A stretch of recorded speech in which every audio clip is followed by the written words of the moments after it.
Yes. Great. Great. Okay. Welcome all TAG members and members of the public to this ad hoc discussion on the fuel measure characterizations that Opinion Dynamics has sent us. We're preparing for our meeting next week with them. Catherine has to leave after about an hour or so. Brian as well needs to.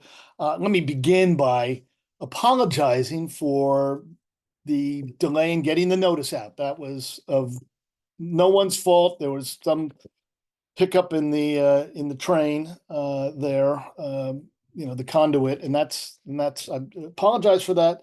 But given that we had spoken about this meeting last week and people had already allocated their time to it, precious, valuable time, I felt for these reasons and the ones I set out in my response to several emails, that we should go ahead.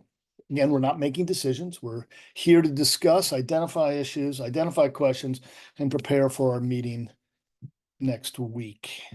So with that, here's how I'd like to proceed. And you folks tell me if you have a better idea or additions to this. I think we should just go through the Opinion Dynamics 24-page report, draft report, fuel measure by fuel measure, and members of the TAG, speak up then on what they think, how they feel about this. Is this on the right track? Are there questions that we need to ask OD? What points do we want to put together? And I will try to do so in a draft memo just from me to OD based on this conversation, so that they have at least a day or two heads up as to where the conversation may go next week. Does that sound reasonable, sensible? And then, of course, after that, start in on any other issues that folks want to take up. I'm hoping that we don't need the full 2.5 hours, but we have got it allocated. Does anybody have any thoughts? Any improvements on that suggestion? One question and one suggestion. So the question is, this is going to review of the fuel measure characterizations and then the associated emission factors. That's just going to be that'll roll into that. I think it should. That's the spreadsheet that preceded this. Right. And is directly relevant to it. Yes. Okay, so I'll have them both. And then just process-wise, I may recommend that your memo would go to the PUC. Oh, yes, of course. Of course. Yeah, through PUC to Opinion Dynamics. Good point. Okay. Okay. With that. Thank you, Chair West. Thank you, Brian. It's very helpful. Folks, so let us begin. And I appreciate members of the public as always, and everybody's remaining muted, unless desiring to speak, raise your hand, and we'll try to set some time aside in this for input from the public as well. So all good. So with that in mind, should we bring up, we should bring up in the, I guess it ought to be mine, shouldn't it? I can bring the memo up. Share. Okay, this is always, let's see, desktop 2. Let's see. Is that sharing now?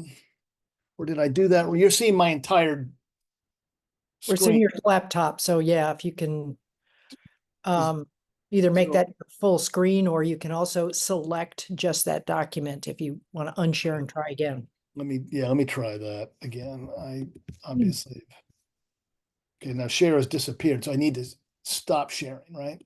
Mm-hmm. Okay, sorry folks for my inability here to, okay, Microsoft Word, there it is. Good. How's this? Better. Nope, wrong one. Oh, Correct? That says August 29th. and it says eligibility criteria.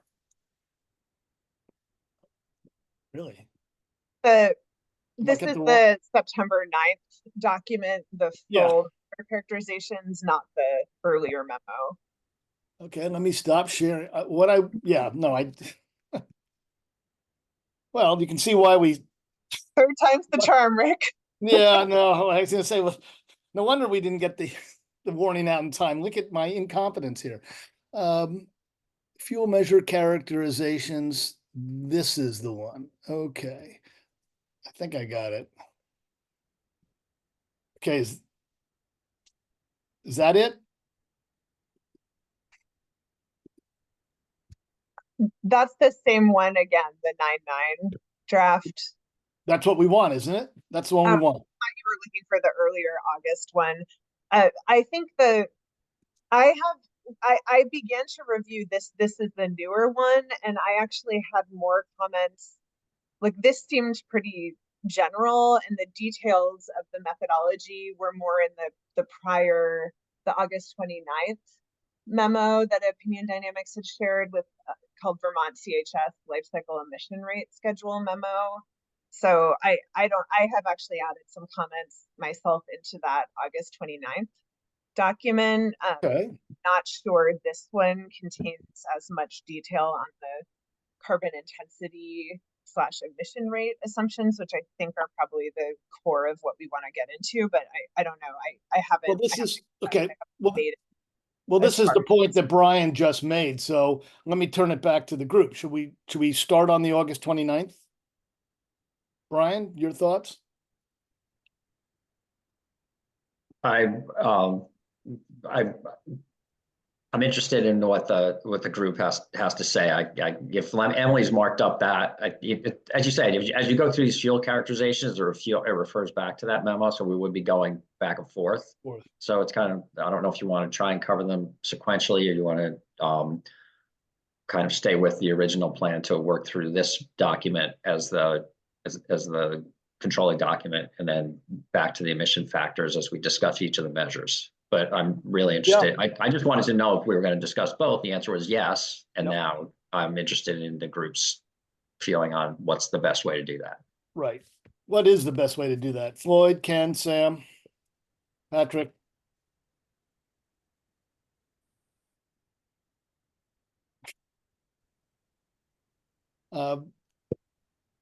Any thoughts? Because I can jump back and forth. I mean, that's certainly the case. My suggestion would be to start with the August 29th document. Okay. Okay, let's do that. Yeah, I think that makes more sense as well. Yeah, well, that's your point, actually. So we go back to where I was. Okay, let me find it now. Okay, so this memo, right? Is this the correct one? Yes, that looks right to me. Okay, let's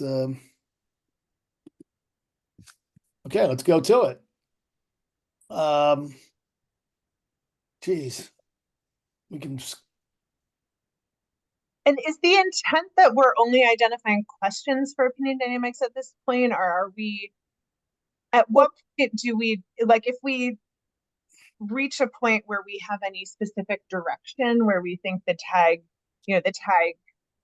might recommend a different approach than what opinion dynamics has done? Are we trying to capture that? Oh yeah, sure. But that of course would be a recommendation to the full tag. Right. Yeah, sure. Absolutely. You know, as I said, issues, questions, reactions, feedback. Yes. Okay. So, you know, by all means. Well, look, we can proceed as you see fit. Right now, I assume on what you're looking at is summary to approach to emissions analysis. And this tells us where they got their information and what, how they're treating certain emissions. Is there anything on this table 1 that we should start with? Emily, I'll turn to you since you said you'd marked this memo up. I don't have anything on that page. It looks like Ken might. Okay, Ken? Yeah, my general question is the crosswalk between this and the NV5 work. I tried a little bit, but I couldn't do it. The carbon intensity values, are they the same as what NV5 presented? So maybe it's included in this document, but if not, just ask that question. Are they the same? Right. I did some of that crosswalk, and I could summarize it if that's useful, or I could share the little table I made, if you want me to share a screen. But I attempted to do that. It's the NV5 version is more lumped than the other one. So that sorry, the NV5 has like lumped more of the fuels together. So some of the differences relate to the opinion dynamics version being more differentiated between different feedstocks, like renewable diesel canola, renewable diesel cooking oil, etc., that type of thing. But there are a few places where there are significantly different assumptions that I could flag briefly if that's helpful. Well, sure. Why not? Yeah, so I would say the wood fuels assumptions were very similar. Well, do you want to put up your spreadsheet? Yeah, sure. Yeah, hang on. Let me just hang on a second. It's kind of ugly because it was a little hard to play with. But let me just. You ready? Just when you get it, just tell me when you're ready to share. Yeah, sure. Yeah, let's just use this as a jumping off point. Okay.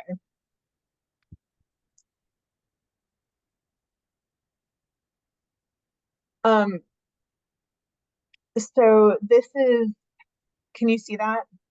Yep. I can make it a little bit bigger.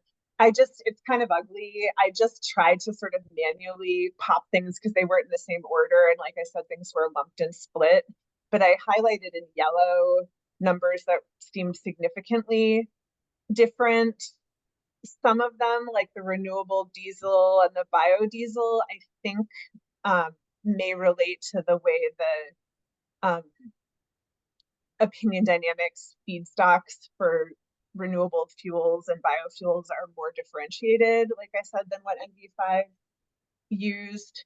The ones that are dramatically different that I was able to identify are biomethane, where NV5 has a much higher carbon intensity than opinion dynamics, and I don't know why. So that is certainly a question that I have for opinion dynamics.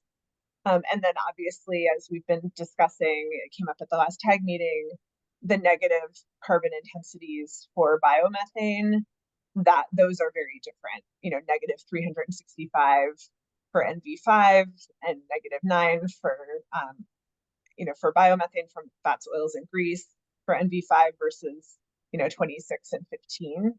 So the avoided methane, whether there should be negative carbon intensities for biomethane is a significant difference in assumption between the two that I think bears, we should really discuss that. The landfill, I don't know what's going on there that's causing that. I know why the assumptions are different for biomethane from the other sources. For landfill gas, I don't know what's going on there. Okay. Okay, so I can, in a memo, I can identify these, and just say, we're gonna have questions on these for you. A lot of the rest of them seem pretty close. Like I said, the wood fuels are very close. A lot of the other biodiesel and renewable diesel from from some of the feedstocks are pretty close. So the ones I noted are the ones that really jumped out at me. I did not get into the electricity assumptions. I think that's a separate conversation. But they're not wildly different. Ken? Yeah, again, what the question I would raise, Rick, is because we have opinion dynamics next week. if they can describe what they believe to be the differences, because this is one of the things, the PUC is going to have to decide upon these carbon intensity values. And they're going to have a menu to choose from or choices.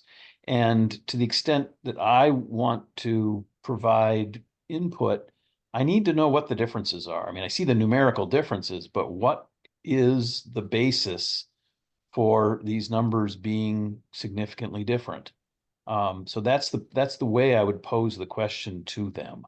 I don't want them to be defensive that they defend their choice, but rather do they know why it is different than NV5? Yep, okay. And I could maybe, I wouldn't want to avoid asking opinion dynamics to provide that documentation because I think that's part of their responsibility. But at a high level, I can just comment that I believe that's because the sources for the emissions values are different.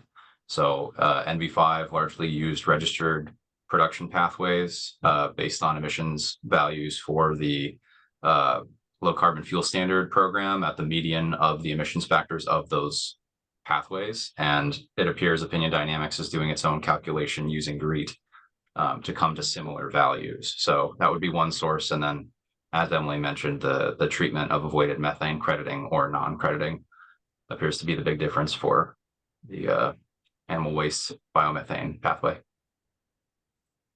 But certainly, let's get opinion dynamics to write this all down. Yep. Okay, I will try to capture that. That's good, very helpful. Okay. Thank you, Emily, that was useful. Anything else to add on these points? I may have to come back to one or two of you for help with the language, but that's great. And I'll do this over the weekend. I've got some, unfortunately, I've got commitments tomorrow and the day after, but I'll see what I can get done. Okay.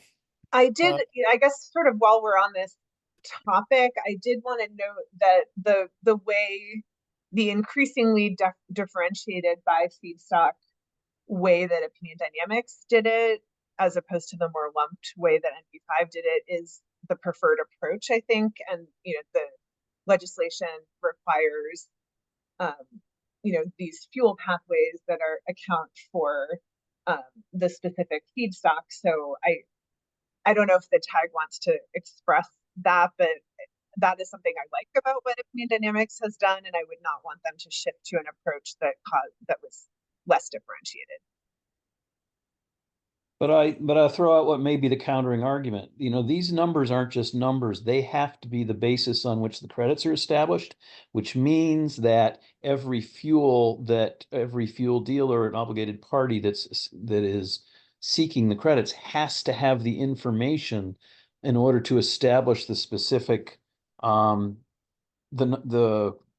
numbers on which the credit is based. And I think I posed the question last meeting, to what extent is it going to be possible, and we'll deal with the liquid biofuels to start, to what extent will it be possible for the Public Utility Commission and the obligated parties to be able to track that? My limited understanding is with regards to the federal credits, and I don't know if the federal credits have this level of detail.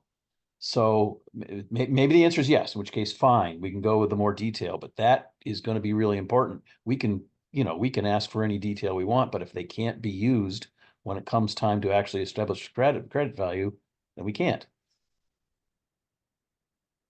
Yep, gotcha.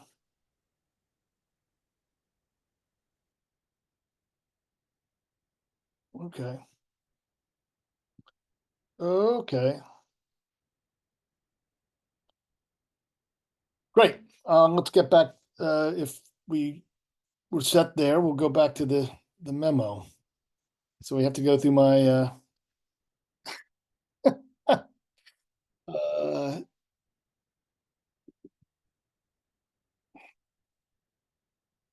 my low tech.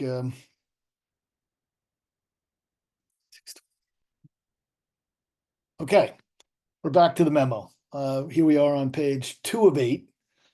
And this goes to, at least in part, what Matthew just told us. And Any other points about this table 1 that we want to identify?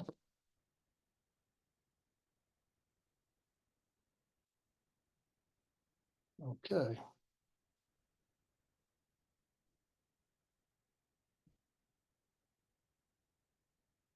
Okay. And Hey, table hey, 2, Rick. yeah. I'm sorry, I was slow on the buttons there. Can you go back to the table? Yeah, Just a question on hydrogen. This is hydrogen for use in combustion, correct? for thermal uses, yes. Yeah, so I'm wondering why no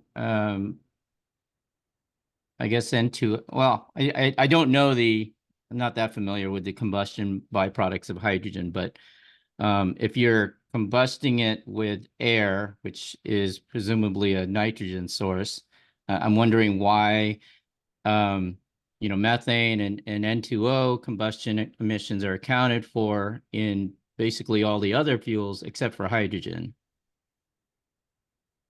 Okay. And maybe there's a chemical reaction or a thermodynamic reason for it, but I'm getting too old for this sort of thing, so I need someone to explain it to me. Why are there no nitrogen oxides? Yeah. Yep. And I don't know the answer.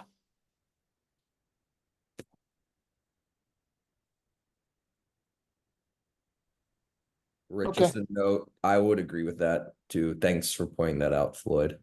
It's a good flag. Yep, good, Mhm. okay. Okay. Sorry for being a bit fitful here. I'm trying to take notes as well. Okay, the emission schedule itself. This is where it all lies, and we started having a bit of a conversation about this, and at least a little bit. Where do we want to go with this? What do folks want to say? I think I would recommend that we kind of go through the rest of the memo that describes the methodology underpinning how they arrived at those numbers, and then maybe circle back, but it's kind Okay. of hard to comment on like individual numbers. Sure. Yeah, that's good idea. Okay. There's the methodology. Okay. So I have two things on this section, the methodology section. And I have this comment throughout, but I reviewed the CLF comment letter about the upstream emissions and arguing that the land use changes from conversion of other land uses and crops to energy production should be considered, and which I found pretty convincing. And in particular, there's language in the legislation that for each fuel pathway, the schedule shall account for greenhouse gas generation from biogenic and geologic sources, including fugitive emissions and loss of stored carbon. I feel like that loss of stored carbon should capture land use changes. So I have some more specific comments of that when we get to like some of the other biofuel, renewable fuels sections, but this might be a place where a mention of land use change could be added as one of the types of activities occurring in the upstream life cycle phase.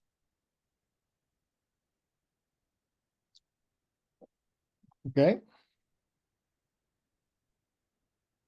Floyd. Yeah, I mean, when I read, excuse me, when I read the rationale for not including the indirect land use change, I thought it was reasonable and robust and science-based. I mean, when you think about it, just from a kind of common sense, high level, you're talking about, well, first of all, let me step back. The I in ILUC can stand for one of two things, indirect or induced, right? And the point of this sort of program and accounting for land use changes is to try to figure out what is induced by the policy that is being put into place or being developed. When you're looking at Vermont, I don't have the numbers in front of me, but I think it's Vermont's heating oil consumption is on the order of 100 million gallons, something to that effect. I mean, it is a tiny drop in the bucket of distillate use in among the states and national, by comparison. So it just does not compute with respect to, assuming that some land in Indonesia is going to be cleared in order to meet the demands that Vermont is inducing through this clean heat standard. And so I agreed with the exclusion of that. And I don't, I haven't seen any evidence to suggest that that's not the appropriate, decision to make.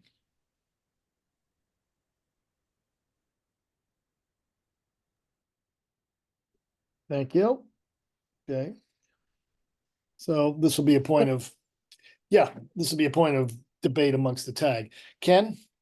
Yeah, I just want to throw out the countering argument. While on the global scale, it may be a small amount, still if Vermont is using a crop-based oil in its fuel oil mix, that does on the margin increase the amount of crop that needs to be dedicated, the crop that needs to be dedicated. Therefore, there will be on the margin additional acres.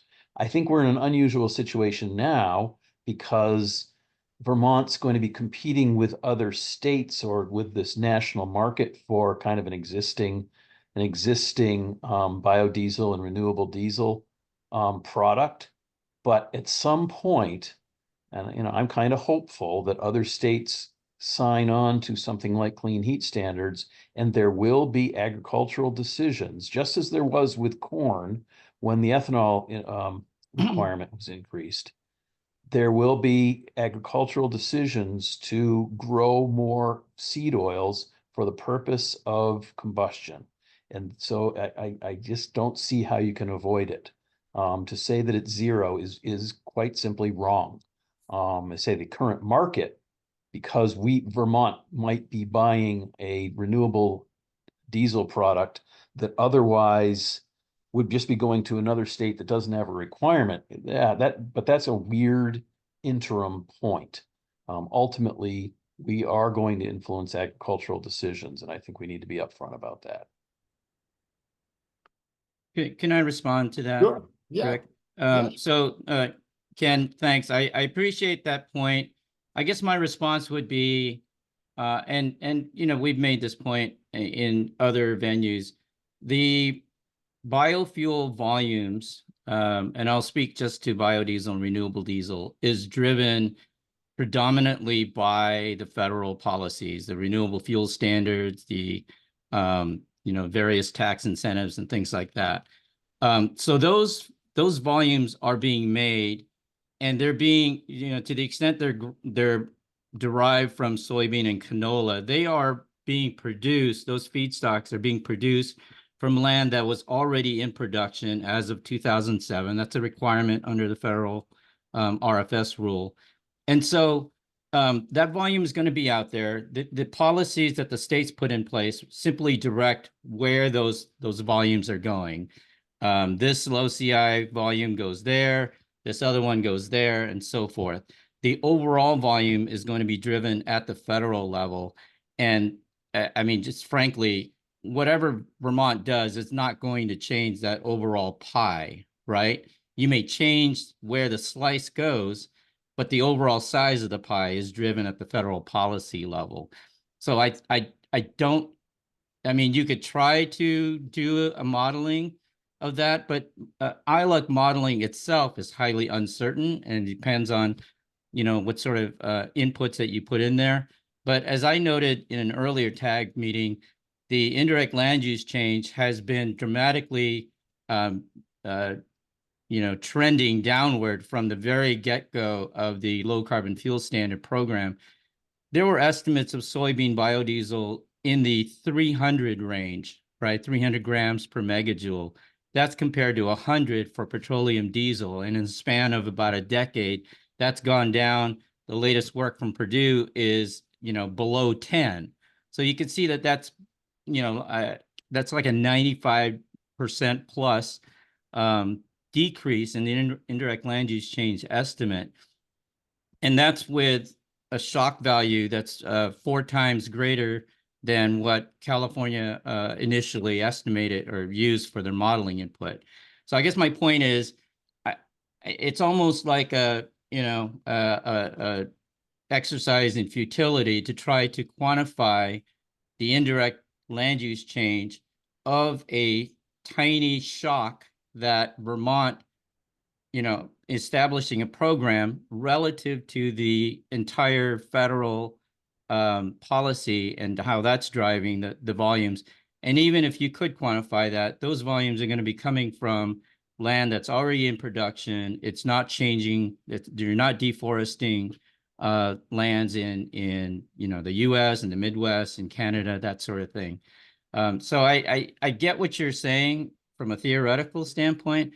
It's just when you consider the other sort of factors that go into place, I just don't see how it's credible to argue that there's an indirect land use or an induced land use change effect from a program like Vermont's. Let me just ask Ken, let me just ask one question before I go back to you, Ken. When you say it's federal policy that's determining, how much land is going into the production of these seed oil crops, if I say this correctly, tell me if I don't. Does that have everything to do? I mean, is that the total production, that's used not only for producing combustible fuels, but also for what's used when I fry my eggs? That is that the policy? Is that the breadth of the policy, or is it just policy for moving these products into combustible fuels?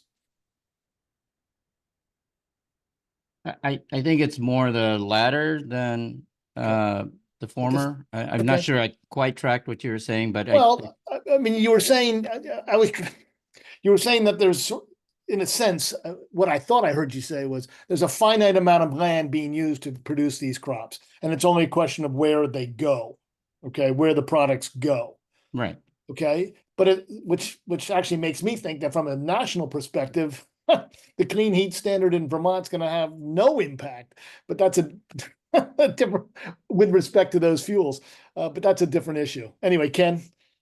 Yeah, I'm willing to accept your argument, Floyd, but that leads then to a very different conclusion with regards to the carbon reduction. If Vermont is only taking a renewable fuel, a crop-based fuel, or even a waste oil-based fuel from a national pot, and therefore other folks aren't using it, then those other folks are going back to their fossil fuel product, in which case we haven't done anything.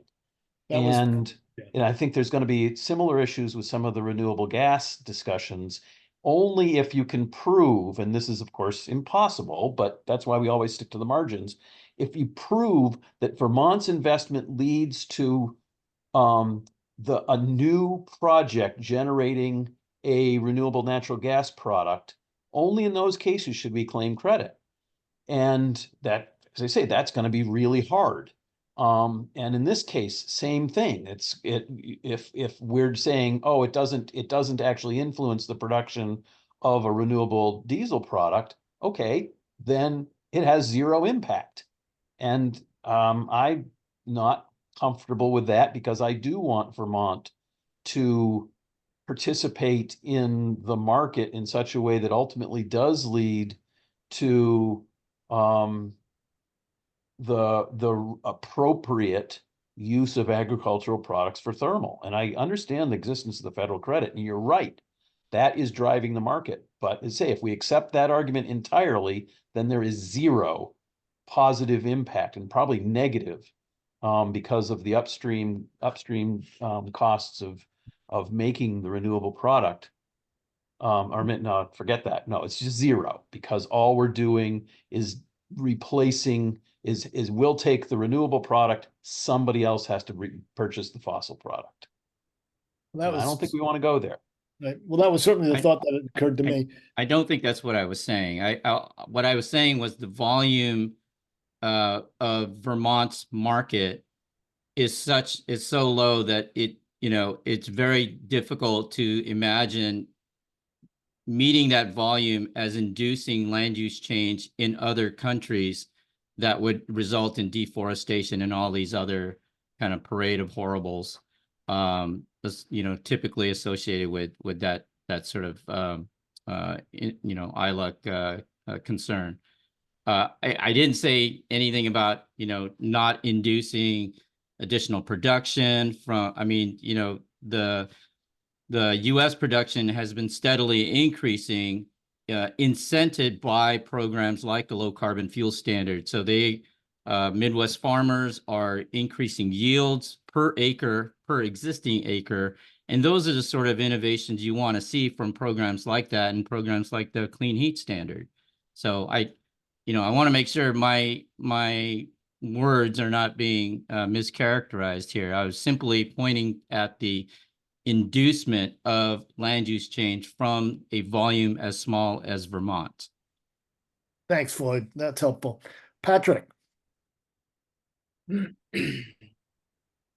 I just wanted to speak at a really high 30,000 foot level to Ken's point about trying to account for the additionality, causality, etc. of different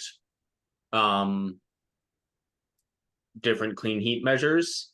And my understanding of the whole clean heat standard legislation and a white paper written by, or I believe RAP did a bunch of thinking on this with other people leading to the legislation, is to design it. And I don't have all the details, which is kind of why I have to speak at 30,000 feet, but because it's been a year and a half since I thought about this.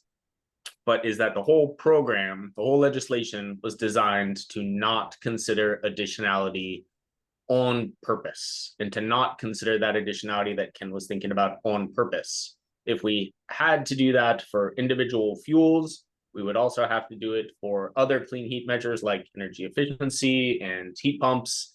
And the whole program is just assumed to provide incentives for adoption of more clean heat measures. So I agree with what Ken was saying, that we should not go down that road at all, because one, we'd have trouble doing it. Two, policy thinking and designing the program, I believe addressed it, and I believe addressed it well. All that being said, I also don't think it's necessary to consider that in relation to the indirect land use change question. Kind of like Floyd was saying, I think Vermont, I haven't done all the quantitative analysis to support this, but Vermont's impact generally seems like it will be a drop in the bucket, and not lead to material quantitative impacts that can be quantified in the best models in the world. We'd fall into the uncertainty factors of those best models, and therefore doesn't seem like a good productive use of our time, given all the other things we also have to talk about, in my opinion. Thanks. Thanks, Patrick. Sam? Thanks, Patrick. Just, I guess, at a high level, want to agree with what Patrick said and just quickly acknowledge, Ken, I think it's a great point you make around additionality, right? In theory, and, I'm sure that we all agree with the underlying desire there, but, at least from the renewable gas side, right, it's just a lot more complicated than that. And I want to just be cautious that we don't get this group thinking down the rabbit hole of, well, if we do it here and there's no immediate incentive somewhere else, then someone else is going to backfill that with fossil fuels, right? I mean, I think, right now you look at the just extreme amount of fossil natural gas that is used in the United States. RNG is currently less than 1% of that supply. And we have the ability to increase that by a very significant amount, but there's, so much more demand than there is supply. It's just, I guess it just illustrates that the additionality question is a lot more complicated. So worth just flagging that, I think, so we don't go down too far down that rabbit hole. Okay, Floyd? Sorry, just one last point. These programs, like what we're trying to develop here and on the West Coast, they have the benefit not just of changing volumes, but in actually resulting in, demonstrable reductions in carbon intensity. And I think we need to keep an eye, stay focused on that. That is a significant, probably one of the key benefits of these types of programs is they do induce and they do incent changes in more efficient production, changes in, how you make this stuff and how you grow it. And those all result in a decreasing carbon intensity of the fuels that are meeting these standards. So we've seen over the years, significant reductions in the carbon intensity of basically all the fuels that are subject to the low carbon fuel standard. And we shouldn't lose sight of that. It's not just about volumes, it's about changing the carbon intensity, which that's what these CI targets are all about. Thanks. Emily? Yeah, I think this might be one where we just have to document some disagreement among the tag and provide that feedback to the PUC and to the consultants for them to determine how best to resolve. But I just, I'm sure we're trying to wrap up on this particular point, but I just keep coming back to the legislative intent, which does mention the loss of stored carbon. And, it seems like the intent is to account for land use changes. And, we can argue about whether, that's on the margin and how big whether in practice that will make a difference. But I think it's pretty standard to account for those kinds of changes for these fuel types. So, I just want to, I guess, say that I'm not completely swayed by the arguments that others have made on this call. Fine. No, that's fine. We're not here to resolve those differences, but to highlight them and understand them at this point. And that may be what we have to do is tell the PUC that we're of several minds on the subject, but we're not there yet. We're still just trying to figure it out. So, thank you. Okay, where do we go from here? Before we move past the methodology, I have another methodology. Okay. This is maybe a bigger one, but this is, something, as I was a member of the pacing subgroup, and it relates to the step down of the carbon intensities in 2030 and 2050, and, therefore, which, liquid and gaseous fuels become ineligible at different years. And that actually ends up being a pretty important assumption. And I think the kind of appendices that CLF filed in their comment are helpful in thinking through that. As a pacing subgroup member, we agreed that it made sense. Was it 80 to 60? I forget what the step down was, or no, somebody can remember this. We sort of agreed that it's okay for it to step down dramatically in 2030 for that first, 5-year period of the program, because there's a lot going on and it's very complicated. And so that was fine, but we didn't take a stance as a pacing subgroup about what happened after 2030 and if that should just remain constant at, sorry, I want to use the right, yeah, that's But your question is, your question is whether we.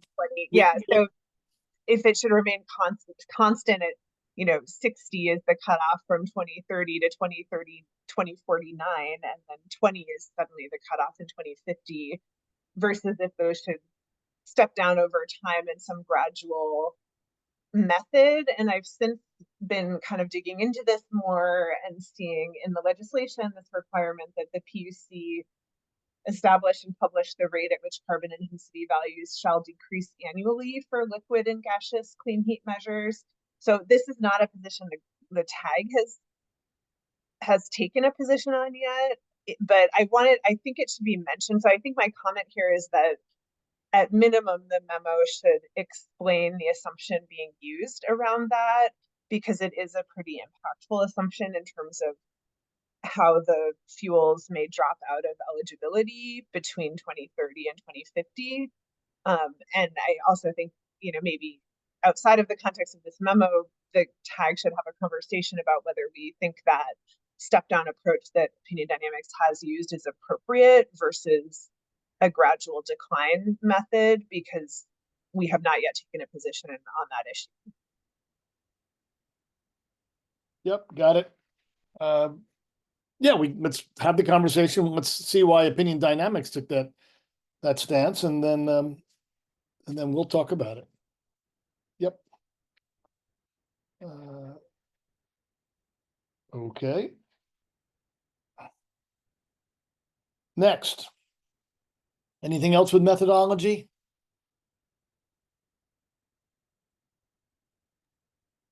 Yeah, thanks, Rick. Is this Please. maybe the right time to raise the negative carbon intensity issue? I mean, I think, we discussed this a little bit on last week's call, but and I think folks remember the citation that was put in the chat by TJ. I have it here as 8127 G2.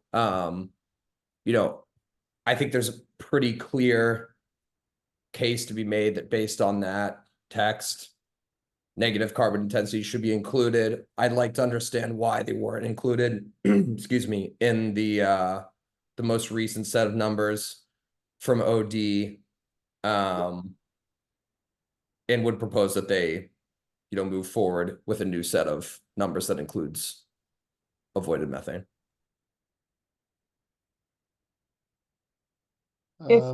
Yeah, I was going to address that issue when we got to the biomethane portion of the memo, but do you want to open this up now? Because I have thoughts. Yeah, Well, sorry, I'm just getting ahead of myself. He brought it up, and I'm taking notes. So let's hit it now. I don't want to be. Yeah, we've started it. Let's go. So you have a response, a thought, Emily? Now, before you do, you're talking about avoided methane from the production of biofuels and renewable gas. Yeah. Emily? Yeah, honestly, it's taken me a while to wrap my head around this issue, as it's not my area of expertise. I'd have a very real concern about the distortionary impacts that could arise by including those avoided emissions and having negative carbon intensities for biofuels. I'm not necessarily opposed to, like, if there's a Vermont dairy farm that's not capturing its methane and wants to start capturing its methane, allowing that instance to count a negative emission credit. So I could see cases where I would feel more comfortable, but I am worried if we were to establish a clean heat standard with negative carbon intensities for biomethane in Vermont, where that biomethane can be produced out of state and there's no cap or restriction because of the step down requirements, and because that's never going to exclude biomethane, it really could crowd out other things, like very cheap. If it has a negative carbon intensity, you're going to end up having a bunch of very cheap credits from biomethane that could it seems to me very readily crowd out a lot of other things that we had, I think, intended, or legislators had intended to encourage, like heat pumps and weatherization, instead all of that could be created by purchasing very cheap credits for out-of-state biomethane. It just, I don't, and there doesn't appear to me to be any natural constraint on that, nor does there appear to me to be any constraint on creating new biomethane, like including, say, biomethane, factories, or like creating new feedlot production just for methane credits, not because they already existed, but creating new credits, which again could all be out of state. So all of this activity could be very distortionary and happening out of state, and none of it is reducing the actual thermal sector emissions in Vermont. And therefore, none of this is showing up in the inventory. So we could be flooding our market with all these very cheap credits from out of state biomethane, and yet having absolutely no impact on our own greenhouse gas inventory for the thermal sector, and therefore we haven't accomplished anything we meant to do with the clean heat standard. So, talk me down from that ledge, I guess. Like, what prevents that outcome? Well, I'm going to start. We got at least 4 hands up, and make only 1 or 2 observations. And one of which is that this concern about distortionary impacts is shared by others on the tag. I had a chat with Brian about this, and it was a question that came up. When I say concern, I mean we talked about it and wondered about it. So it's a fair question. Whether I'll just say whether TJ and Sam's reading of the section of the statute is correct. I tend to think it says what it says, as TJ said, and so that we really do have to deal with this question. I will also note, and this will be a question that I know the PUC will take up with their legal team.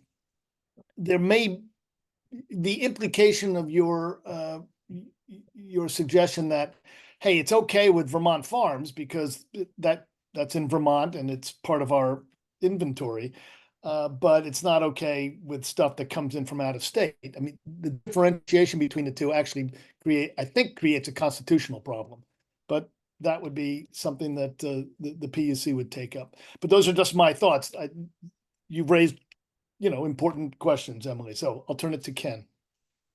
Yeah, I think I appreciate Emily's description, and it leads me to where I think the PUC needs to communicate with the legislature. This law, and we've recognized this. The tag has recognized this for several months. The legislation is written in such a way that it serves up a dilemma. That what if you have credits that don't accomplish meeting the Global Warming Solutions Act?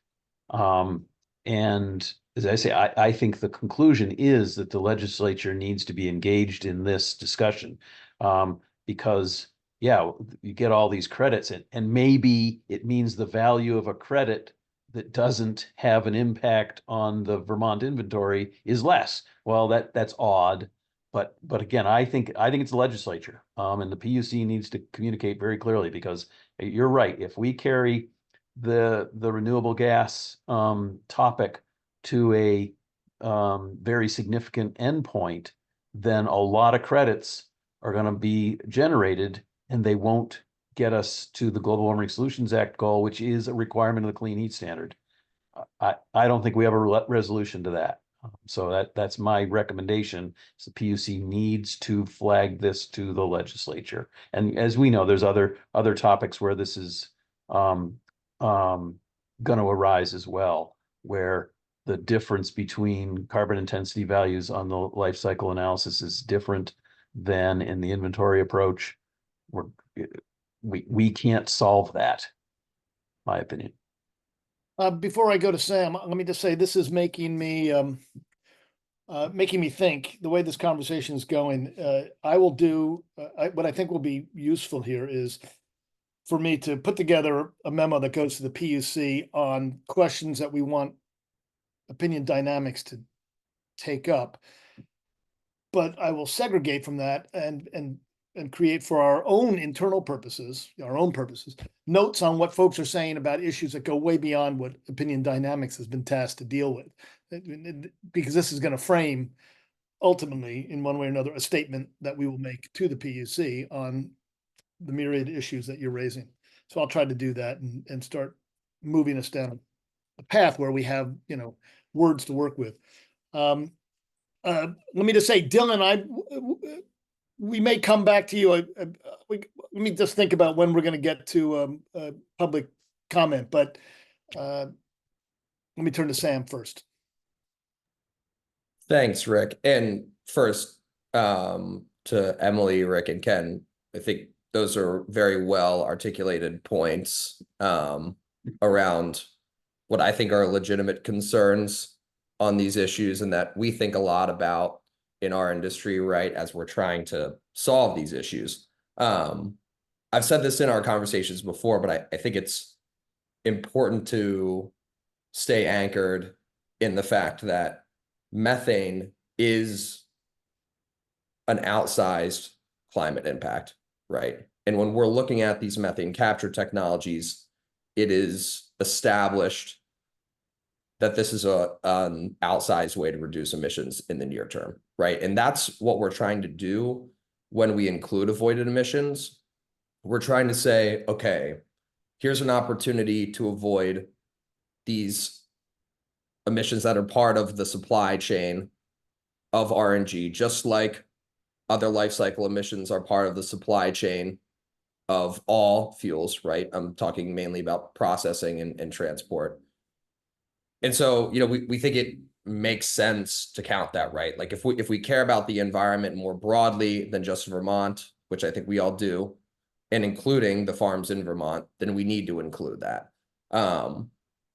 That then leads us to the point, right, where we say, well, we don't want to incorrectly count something in the thermal sector.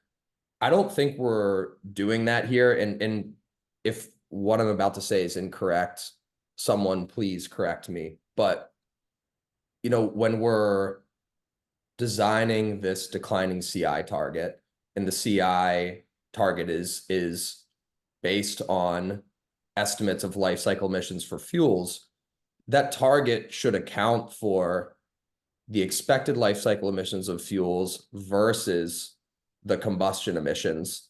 And the combustion emissions piece of that target is, at least from my understanding, what the PUC should be looking at for the thermal sector inventory. So in other words, it wouldn't be distortionary to include negative CI if we're adjusting for negative CI in the targets that we're setting. And my understanding is that's how the program is designed to be implemented.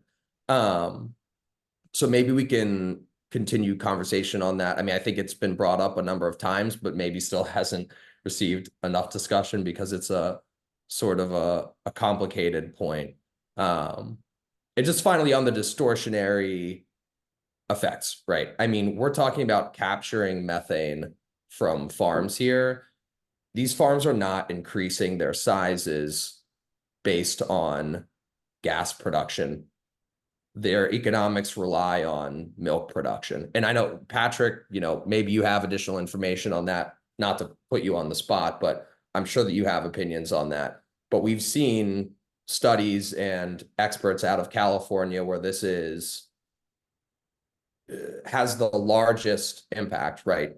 Where negative CI is used widely in their LCFS program. And the consensus there is that this is not driving dairy consolidation or additional gas production, based on my understanding. And there's been some recent materials on that. So again, I think distortionary effects in the waste sector, always an important consideration.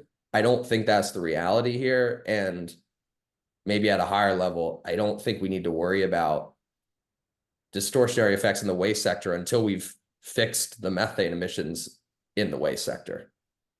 Thanks, Sam. Before I go to Floyd, I will point out that there is a provision in the act that says no credits will be given for methane production that is shown to be driven, by desire to produce more combustible gas, as opposed to as a byproduct from, milk production. Where is that, Rick? I've been looking for that and I cannot find it. Oh, I'll find it. And maybe I'm remembering an earlier draft. I mean, who knows, but I believe Right, it's there. because I have talked to numerous rap colleagues who have told me that that is in there and I cannot find it. Okay. If that was Oh, in there, I would be significantly less concerned about this issue, but okay. I don't think it is in there. I'll look for it. I'll find it. If it's not there, then fair enough. But as I recall, it is there, and I'll just find it. And if I can't, then we have it. But even so, there is all I was going to say about that is that it does create a an evaluation question, and that's fair enough. I mean, we deal with these things, but yes, Lloyd. Thanks. I appreciate all the points made earlier on this. I think it's a good discussion point, whether there's just, that sort of effect that was suggested. I guess my point is, as I understand the TAG's mission, is to look at the science, look at the technical aspects of this proposal, with respect to carbon intensity values and all of that stuff, and comment or evaluate those and review those.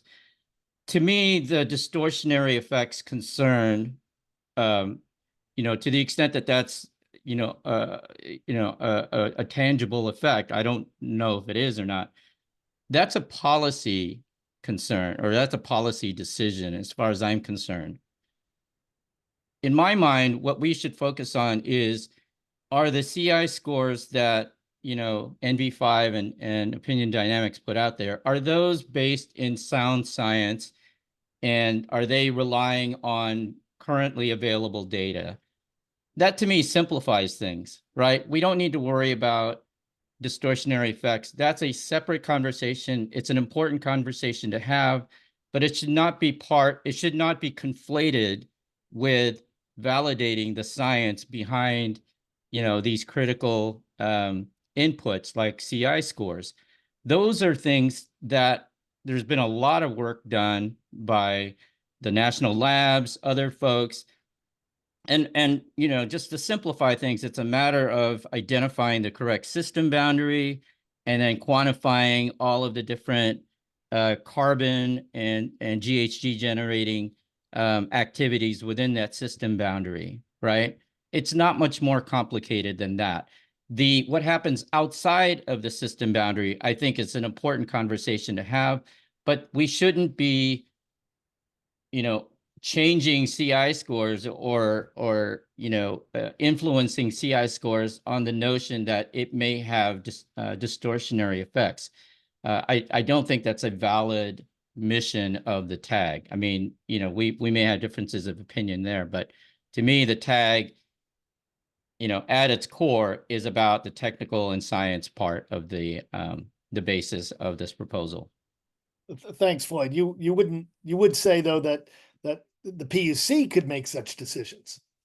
Of course, and individual tag members can comment to the PUC, but I don't think it's a part of the tag's mission as a tag to say, hey, PUC, this is going to have distortionary effects. You should do this, this, and that. I mean, to me, those are separate items.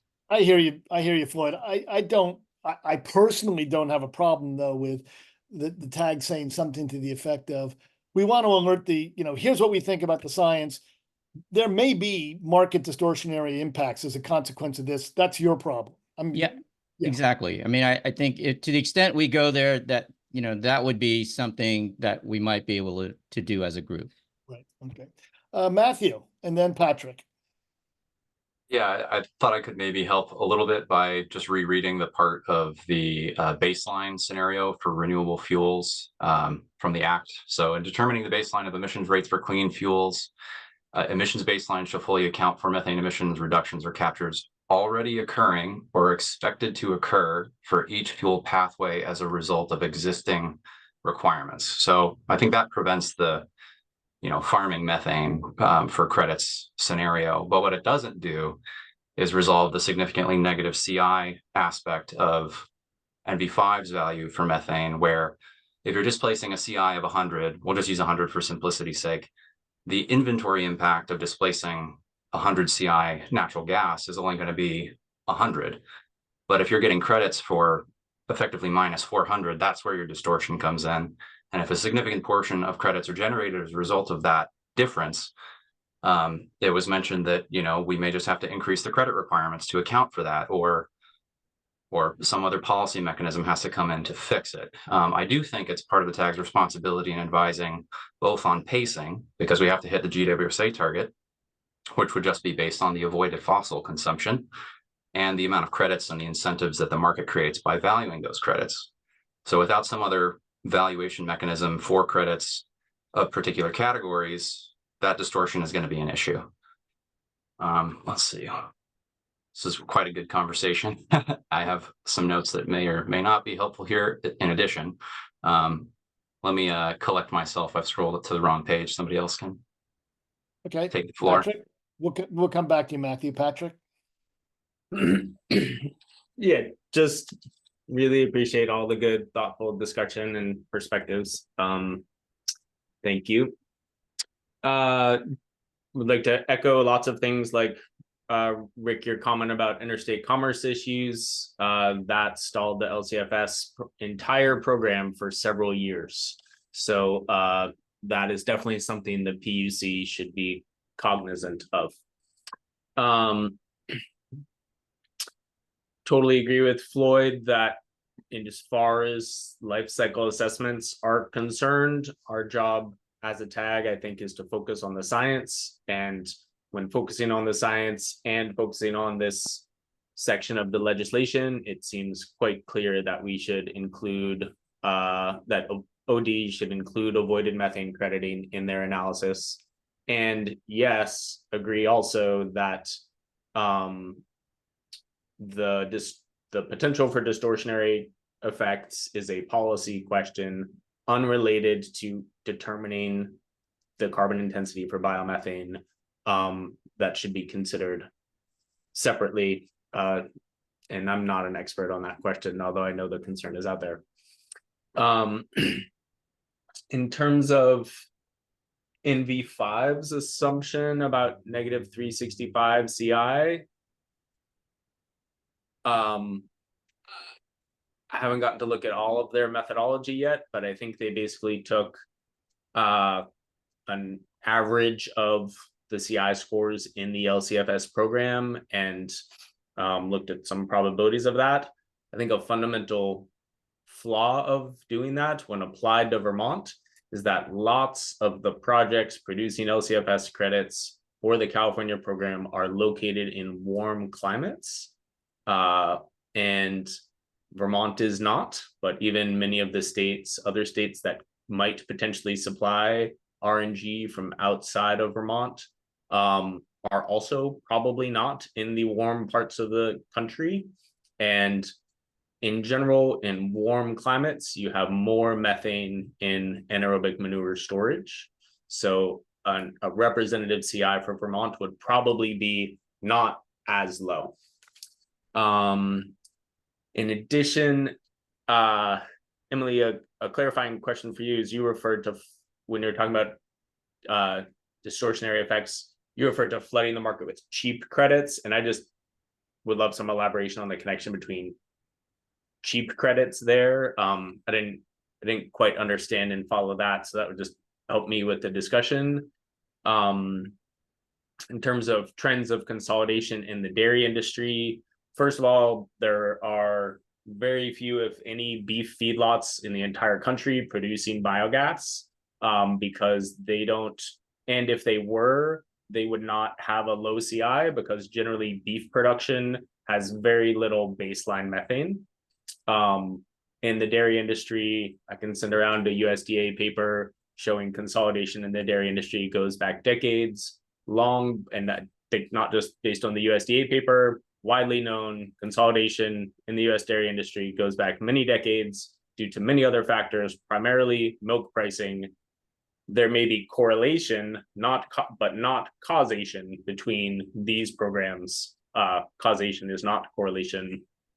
And finally, sort of switching to another part of the OD analysis, in the analysis we just got yesterday, it looks to me like they are excluding the potential for any biomethane outside of Vermont to come into the Vermont program, which I don't think is correct. I don't think it's the intent of the legislation, but I may be wrong. But I think there's some, basically they say it has to be produced in the continental US. Pretty much any biomethane coming into Vermont is going to go through the VGS system, which has to go through Canada, then come down.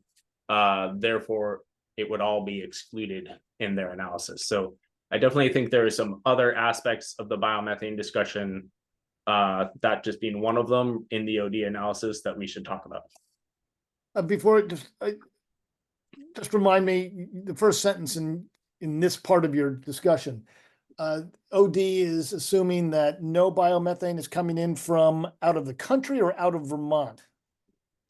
Because I looked at this, I looked at this and I've forgotten already. Yeah, I'm going to put it in the chat here, but I could also tell you where to look at it in the other OD document. Or if I have sharing privileges, I have it open and I could share. I've highlighted it. Just tell me the page. Just tell us the page. We'll come to it. It's, Yep. it's on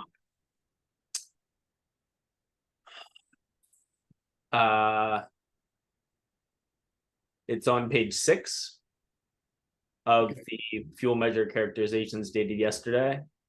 It says they can only come from the continental United States. that's it.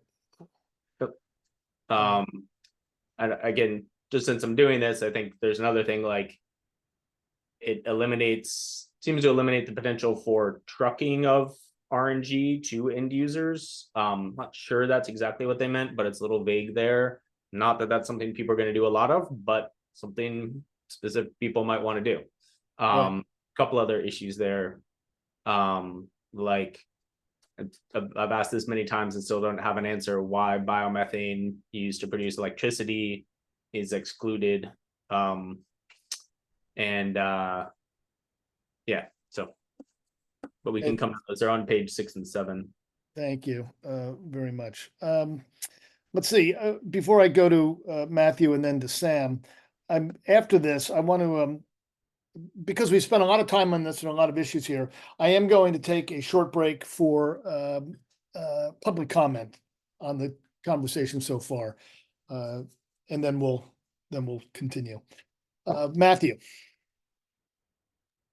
All right, thanks. I found my note. It was basically that it seems reasonable to presume or anticipate at some point there will be changes in regulatory requirements for how lagoon methane is managed going forward. And it may be incremental changes, it may be regional changes, or it could be a requirement from the federal government, in which case the baseline would shift for biomethane, for example. Again, that's a little bit speculative, but I think that could be one of the mechanisms in the program where you start to see the declining CI requirement becoming relevant to what was previously considered a very low CI score fuel, if you're no longer able to get that portion of the credit subtracted from your carbon intensity for a biomethane product. But we've kind of moved on from that. So that's all I had to say. Right, got you. Sam. Yeah, first, Matthew, I think that's a really good point for all of us to consider here. And it's implied in the statutory text, but it's probably worth, to the extent that we put forth a recommendation from the tag. I think we should be clear that we would expect the program to revisit the ability to supply carbon negative values over time if regulations are implemented, right? I mean, as someone who is on the pro negative CI camp, I do think that's a fundamental part of this, right? Like if there are regulations in place that require controls, then the negative CI would go away. Then you don't necessarily need it as much anymore. And I do think that's an important underlying concept of fairness in all of this.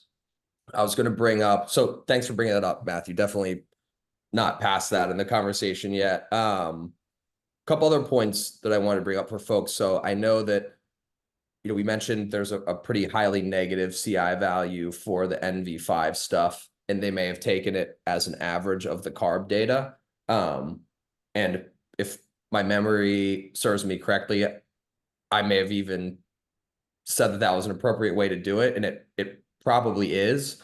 But to be clear, you know, we wouldn't expect that the Vermont program would all of a sudden start receiving the lowest CI RNG out there in the market, right? I mean, and for those of you who aren't as familiar with the market, the California LCFS program, provides credits for use in California, and the RFS provides transportation sector credits for RNG producers. I highly doubt that the Vermont incentives stack is going to outweigh that. And so, from that side of things, right? Like, I don't think we're expecting negative 300 CI gas to come in some large scale and distort the program from a CI perspective. The other piece I just want to touch on quickly, and maybe this is a bigger separate conversation, but Patrick, you brought up the geographic restrictions in OD's analysis.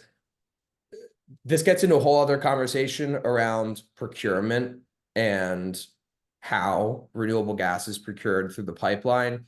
If I were to read something that said it needs to be produced in the continental US, to me, that's not a prohibition on anything outside of Vermont, just based on the fact that it has to go through Canada. I think that's a deeper, like, you need more description there to figure out exactly what the boundaries are, if any. So I guess all that is to say, happy to chat about that a little bit more. We do a lot of work around that, but I wouldn't have read it that way, Patrick, unless there's more there to it. Thanks. Emily? Yeah, I guess a couple things. In terms of responding to Patrick about, flooding the market with cheap credits. And again, I'm looking to you all to talk me off a ledge. Like, this is, I realize maybe this isn't a likely case, but it is something that I'm not sure I understand how it would be prevented. And I mean, just to the extent that the credit values are based on, the amount of carbon, the greenhouse gas reductions. If you have a biomethane that produces a massively higher amount of greenhouse gas reductions than any other credit, then presumably, per unit, I don't see how that doesn't end up being cheaper than a lot of the other methods. So that was what I meant. I guess I have a follow-up question for Matthew, which is, I've been, again, like I said to Rick, I haven't found this prohibition language, and I agree that some of this gets into policy and legislative interpretation. So maybe that is outside of our purview, but that provision for each fuel pathway, in determining baseline emission rates for clean heat measures that are fuels, emission baselines shall fully account for methane emission reduction or captures already occurring or expected to occur as a result of local, state, or federal legal requirements. Like, I don't understand how that does prevent or prohibit creation of new methane sources. So I just wondered if you could maybe help me understand that. I interpret that as, like, if there were, like this latter discussion, if there were a future, regulation or statute that required control of methane from lagoons at farms, then that would become the baseline and you would have to take that out. But I don't see how it, in the absence of such requirements, how it would prevent like new methane production for the purpose of generating clean heat credits, as opposed to like for the purpose of producing milk. For the purposes of our discussion now, I'm going to just put that question on, on hold. I mean, it's a question we need to answer. I think there's additional language somewhere in the act. If I'm wrong, that's fine. We'll come back to it. But I mean, you made your point, which is I don't see that. In fact, there's a protection against it. This is binary, and I'll do my research, and Matthew can respond at some point too. But I want to. Okay. We're still only on page 5. And we haven't gotten to the other memo. That's okay. I mean, it's great. This has been a very I good. think this is one of our big ticket items though, so. Well, no, it should be a simple question to answer with just one way or the other. And I would just say, since I'm the one who said it, let me, defend it or fail to, before or by the next meeting. Patrick.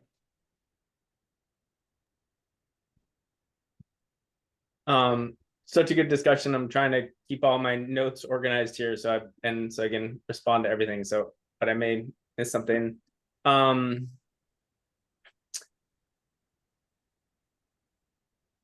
think Matt, your point about potential regulations for mandates for methane reductions, totally agree. We may see those in the future.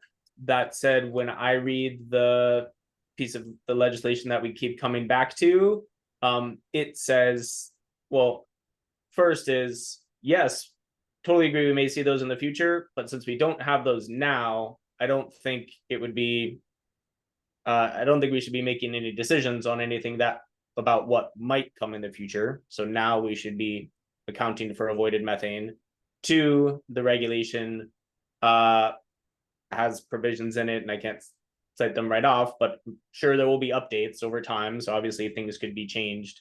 And 3, the piece of the legislation that we keep referring to says that even if those requirements have been enacted or adopted to reduce greenhouse gas emissions, they should be accounted for anyway. So that's this whole additionality sort of discussion that I think this piece of legislation was designed to not address those and to reward things that are happening anyway. It is quite clearly happening in energy efficiency and heat pumps and things like that. This piece of legislation was designed to create more incentives for things that are already happening. I'm still a little confused about why that is, but I believe that's the intent of this piece of legislation. To Sam, I agree with, or thanks for your point about yes, the production might originate in the US and then the pipeline goes up to Canada and then comes back, and that's a good nuance. The OD report says biomethane carbon intensity values are characterized for production pathways that reside within the continental United States. I don't know the nuance of the word reside there, but maybe that's just something we should clarify with them, especially since VGS is owned by a Canadian company. Also, VGS may want to buy gas from other Canadian companies. I don't know from a greenhouse gas accounting perspective why that would be an issue versus buying gas that originates in the US. And Emily, thanks for clarifying your comment about the flooding the market with cheap credits. And I think it's important to distinguish that the credits are not cheap to begin with. It's a flood of supply that can lead the overall market to have cheap credits. So the greenhouse gas accounting should be done according to the science of life cycle assessment. And as a separate policy matter, supply and demand in the market can and should be addressed. That said, while I think we should advise the PUC to not predict too much what may or may not happen in the future. Just think we should just account for all the things that reasonably could happen.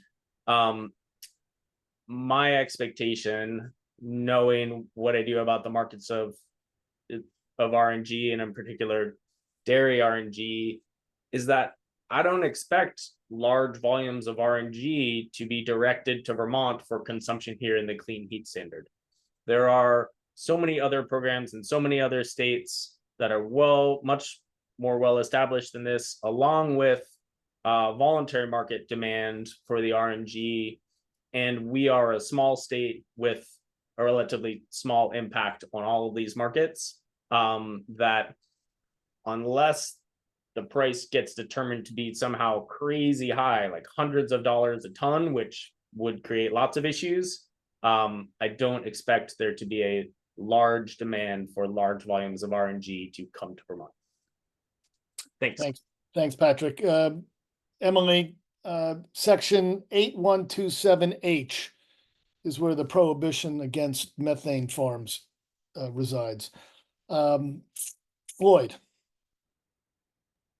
Yeah, thanks. So just to, at the risk of kind of jumping around the document here, because we've been doing that for the past hour or so, I do want to echo some concerns I think maybe Patrick or someone else raised earlier.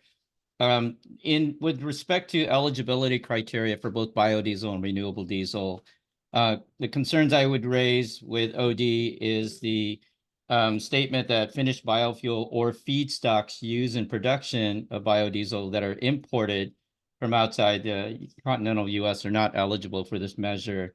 I guess my question is why? Is that based in statute?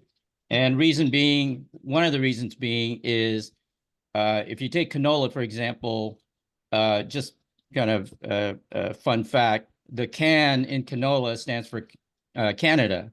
And Canada is the largest producer of canola in the world. So to, just by, fiat to say, imported canola from Canada is ineligible for this program, I think raises not just technical concerns, but also legal concerns. And then the next bullet, feedstocks not listed as one of the characterized pathways are not eligible for this measure. Again, the question I would have is why?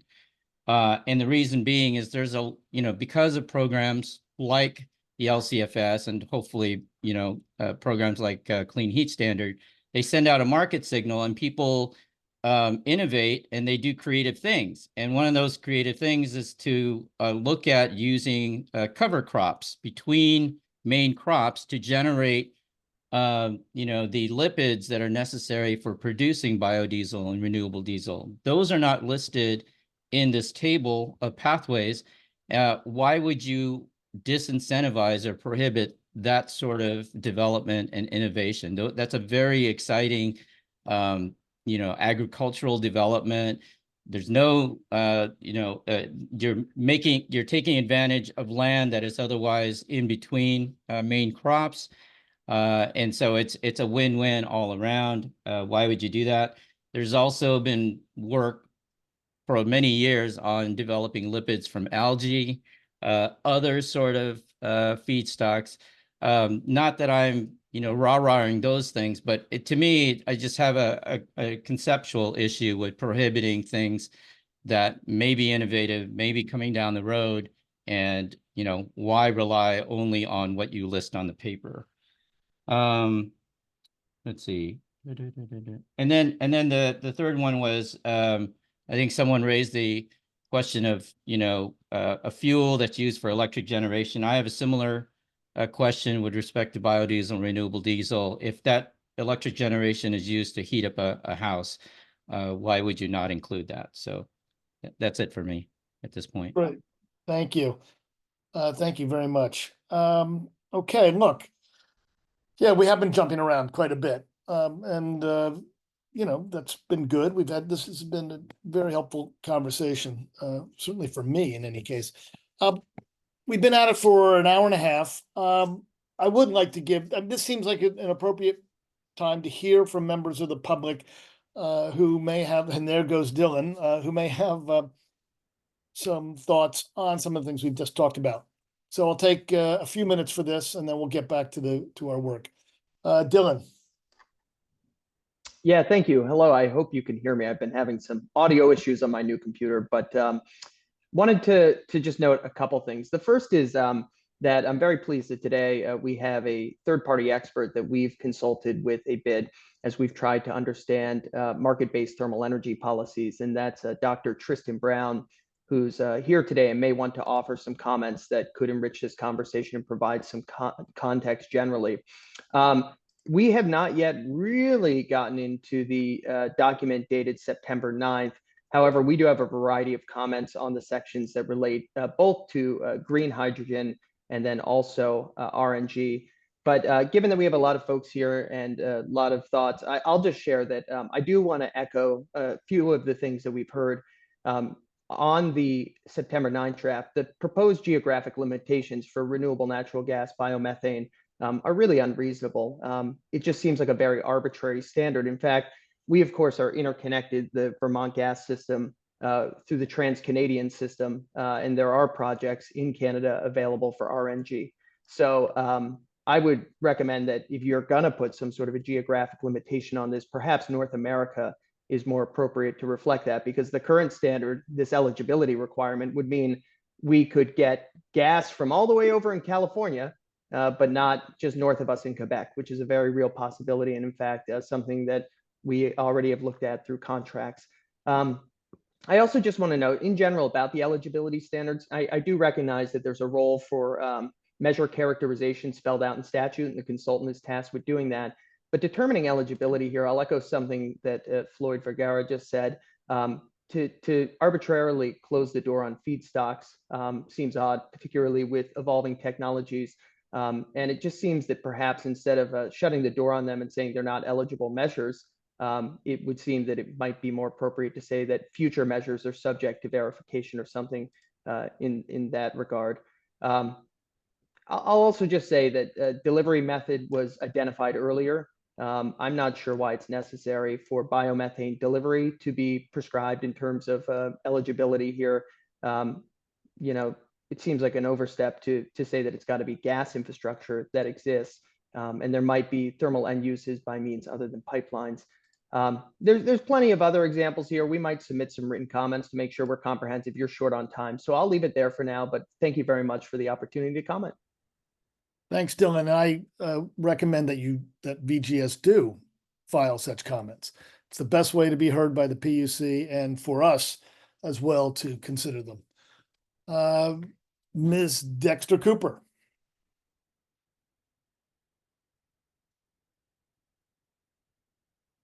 Hello, thank you. My name is Anthony Dexter Cooper, and I'm an attorney for Conservation Law Foundation, typically referred to as CLF. CLF continues to be appreciative of all the work that has been done to design the Clean Heat Standard program so far, and I provide this public comment today to respectfully request the members of this subgroup, the balance of the Technical Advisory Group, the Vermont Public Utility Commission, and the Vermont Public Utility Commission's consultant, Opinion Dynamics, review the public comments that I filed on behalf of CLF and EPUC on Monday, September 9th, 2024, and Tuesday, September 10th, 2024. You've heard reference to these comments earlier in your meeting, and I'm not going to go through them in detail. The two suggestions relate to including land use change emissions and having the carbon intensity phase out be linear after 2030. I am going to note something about the public comments that has not been brought up thus far in your meeting. Unfortunately, there was an error in the enclosures, which show the phase outs for certain clean heat measures under different scenarios. I suggest that you look at the charts. I think they're useful. The first set of enclosures show that there is a phase out of wood fuel-based clean heat measures, but under statute, the emissions rate or carbon intensity phase outs are only applicable for liquid and gaseous measures, and it would take an amendment to statute to have the phase outs be applicable to wood, fuel, clean heat measures. So when you do hopefully look at these charts and our comments, please make sure you're looking at the corrected enclosure 1, 2, 3, and 4, and they were all included in the second public comment. Apologies for any confusion caused by this, and thank you for your consideration of CLF's two suggestions. And thank you for extraordinary efficiency. Ms. Haight. Ms. Haight. Yes, hi. Haight or hate? Well, actually, hate is the correct pronunciation, but my family goes by height, so go figure. So my name is Laura Height. I'm with a Partnership for Policy Integrity. And even though I am from New York and talk pretty quickly, I don't think I can do better than Anthea just did. I just wanted to share with you that PFPI, we're not up to that page yet in this document, but we did submit comments with regard to the memo on the original, the one from August, with regard to the emissions rates projected for wood fuels. Our comments are fairly short, but they only got in right before this meeting. But they fall into two categories. One being, concerns about the model itself and how it underestimates emissions, and also flagging, and I believe Pike Porter also did this as well, that OD inaccurately applied the model. So we believe there's a lot of questions that can be asked regarding these assumptions, and recommended other models that are peer reviewed that might be more effective at getting to the numbers that you need for determining whether a wood heat measure would qualify for a credit. Thank you. Thank you. Dr. Brown, is that correct? Tristan is just fine. Yeah. Thank you. Name's Tristan Brown. As Dylan mentioned, I'm an independent consultant, been retained by VGS to help them understand issues surrounding systems analysis, life cycle assessment, clean fuels systems. I have a PhD in biorenewable resources and technology. Also have a JD and 15 years of experience working on and leading on projects on systems analysis, life cycle assessment. Just two quick comments. The first, there was some discussion about the data set, the CARB data set that the NV5 potential study was based on. The final version of that study states that they were using projects east of the Mississippi River. And if you go into the CARB database for animal manure, RNG, it's really Wisconsin with a few projects in Minnesota, Indiana, and New York. If you look at the average winter temperatures, especially in Wisconsin, Minnesota, they are very, very comparable to Vermont. So at least the data set, the way that NV5 modified the data set that they utilized, really not a whole lot of difference in terms of temperatures for those projects. And so I would not expect to see any big differences on CI scores as a function of those colder temperatures relative to, say, Southern California, for example. The second point is with the OD study and the subject specifically of methane destruction credit. So in life cycle assessment, very, very basic requirement is that you include within your system boundaries the feedstock, right? And in this case, your feedstock is the methane, which has a mass. That mass is being converted into energy. And to exclude methane destruction credit arbitrarily, ultimately, you are going to be doing one of two things.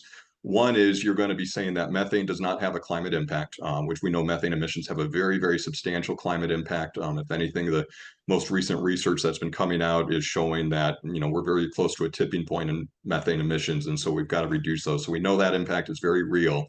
Alternatively, what you're saying is that you were excluding the feedstock from your systems analysis and specifically your life cycle assessment. So that's not to say that you always include a negative CI score. Certainly there's scenarios where your baseline, if you're already capturing that methane, not always going to be appropriate, but to arbitrarily say that you cannot award a negative CI scale because you're worried about, distortional effects or anything like that, under life cycle assessment, very basic principles of life cycle assessment, if the feedstock has a negative CI score, you need to allocate that negative CI score to the overall pathway. So thank you very much for hearing my comments.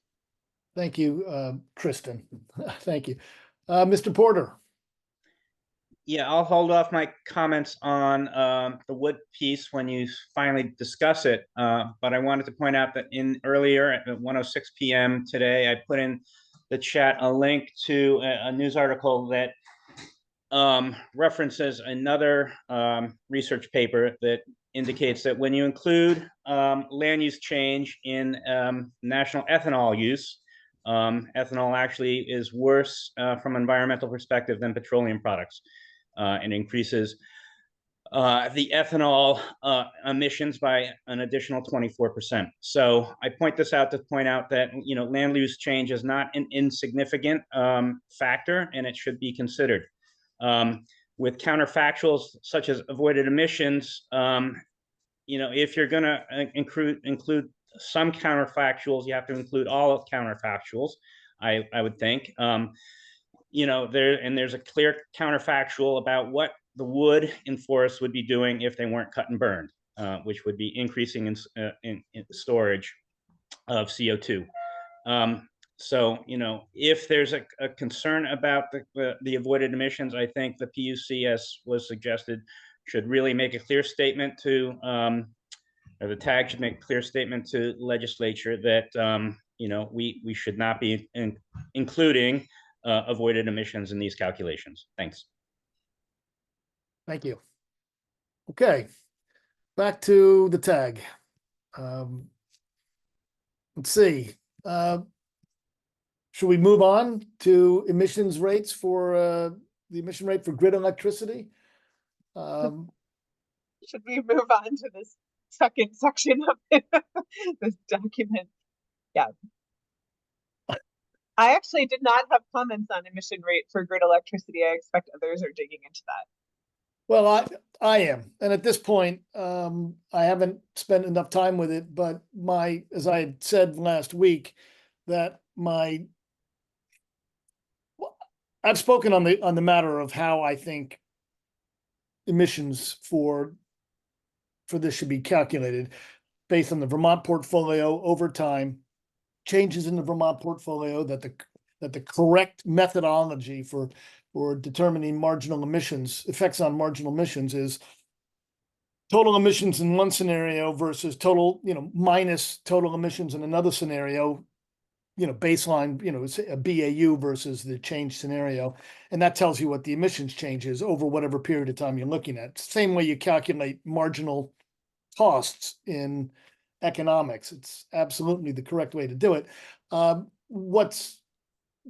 may be, you know, conceptually the right way to go about it. There may be just difficulties with the calculation itself, given everything that happens with the Vermont portfolio in the context of New England. What's important, however, though, is that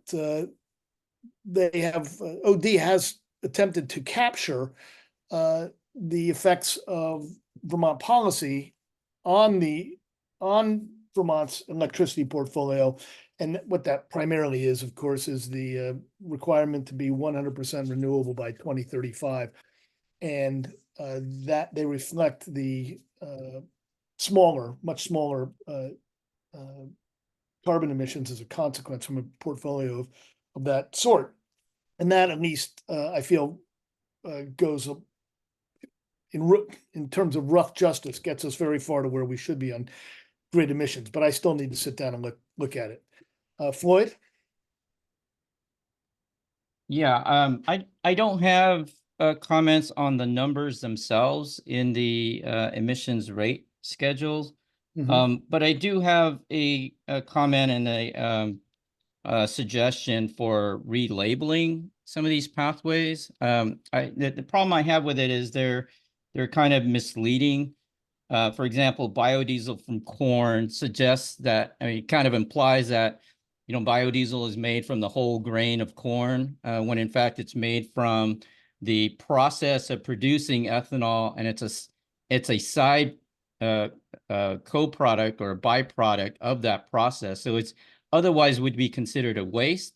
And the technical term for it is inedible corn oil. And I think that's an important label, because you're not talking about food grade corn. You're talking about corn oil that's not meant for human consumption and is, you know, can be directed towards fuel production. Similar to soybeans, but, you know, biodiesel, renewable diesel from soybeans. A lay reader might look at that and go, oh, they're taking soybean, you know, the whole soybean and turning that into fuel.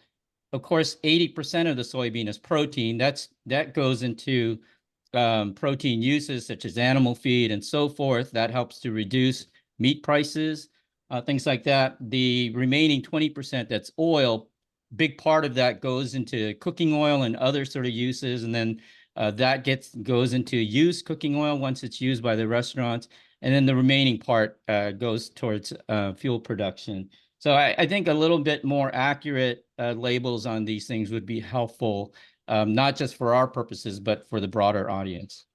And we'll include that in a comment letter. That would be helpful because no way did I get all those notes. Yeah. No, we'll specify the suggested changes. Okay, thank you. Okay.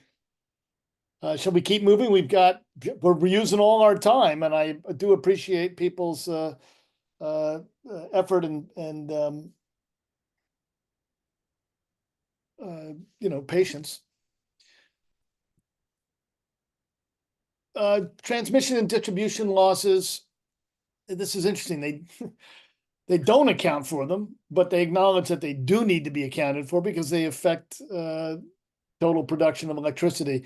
So this is something that we can turn to. I mean, I'd like to hear what certainly Matthew and TJ have to say about it as well. But they did say that they intend to provide separate loss factors for the technical reference manual that should be applied to these measures, calculations. Alternatively, they say we'll reflect them in, another, set of rates, I guess. But yeah, they need to be accounted for, certainly. Seems appropriate to either account for it in the actual emissions at the outlet, based on their generation emissions values, or in individual measures. But I'm curious to see how they'll deal with peaks. That was also a subject of conversation in the potential study. Right. Right. Yes, how they deal with peaks and how that really only affects, correct me if tell me if you disagree. That really only affects the emissions from the grid until 2035, primarily. But yes. Would you agree with that, Matthew? Or no? I would, except for just the intermittency component of the real-time grid as opposed to the timestamp rec emissions component. Yeah, we can have that discussion. Yeah, let's have that discussion. But fair enough. But I'll say at a later time or offline. You and I can chat about it. But fair enough. Okay. Emission rates for well, we've been talking about them. This is where right? Where do you want to go with this memo? I just want to, I may be, I may not be the right person to determine where we need to land in this memo at this point.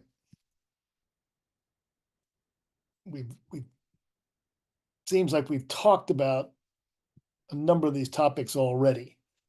We haven't talked about renewable propane. Any thoughts on their approach to renewable propane?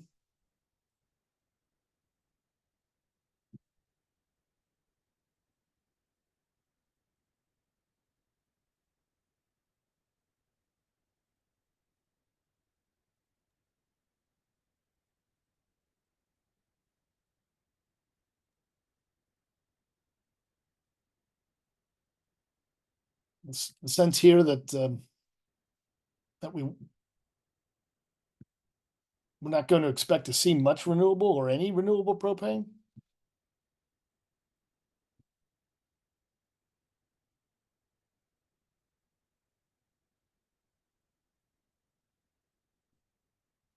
Here it seems that it's not included because GREET doesn't deal with it.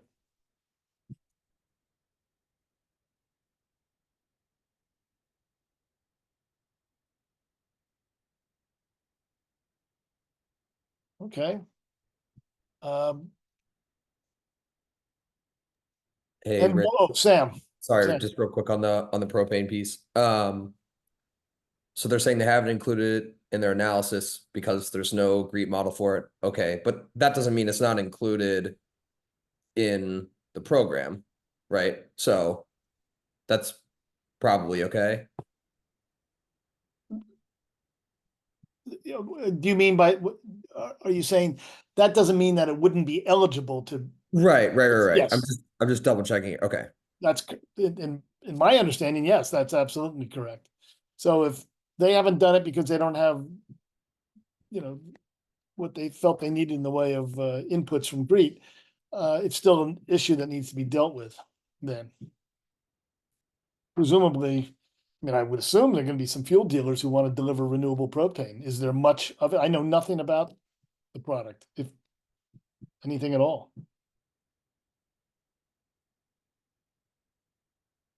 Okay, well, we're quiet on it for now. We can ask them about it as well. Okay.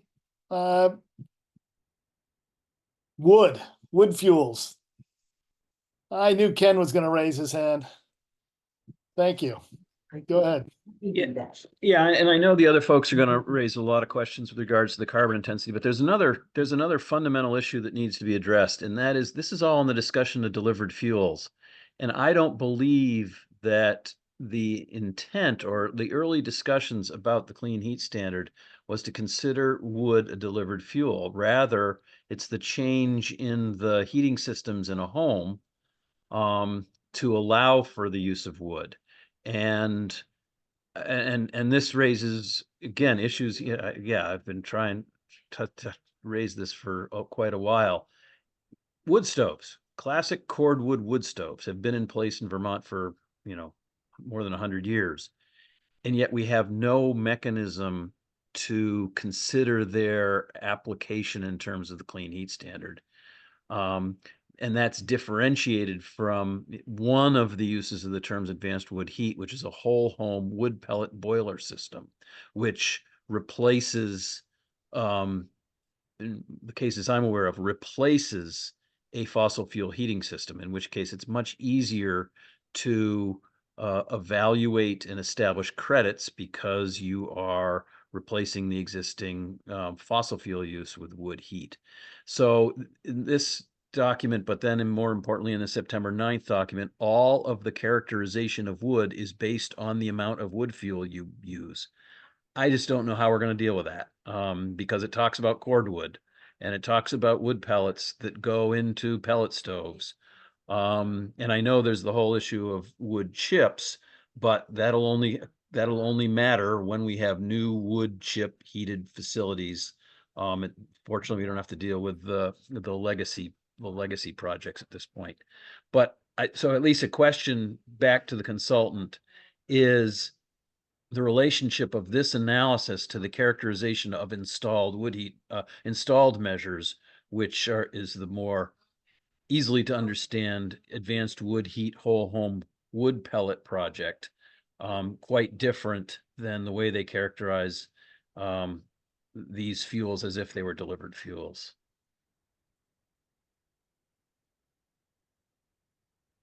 Okay. I think I got that. I may have to come back to you offline to get the wording absolutely correct, but you're saying your question is, what is the relationship of this analysis to what they said about installed measures earlier?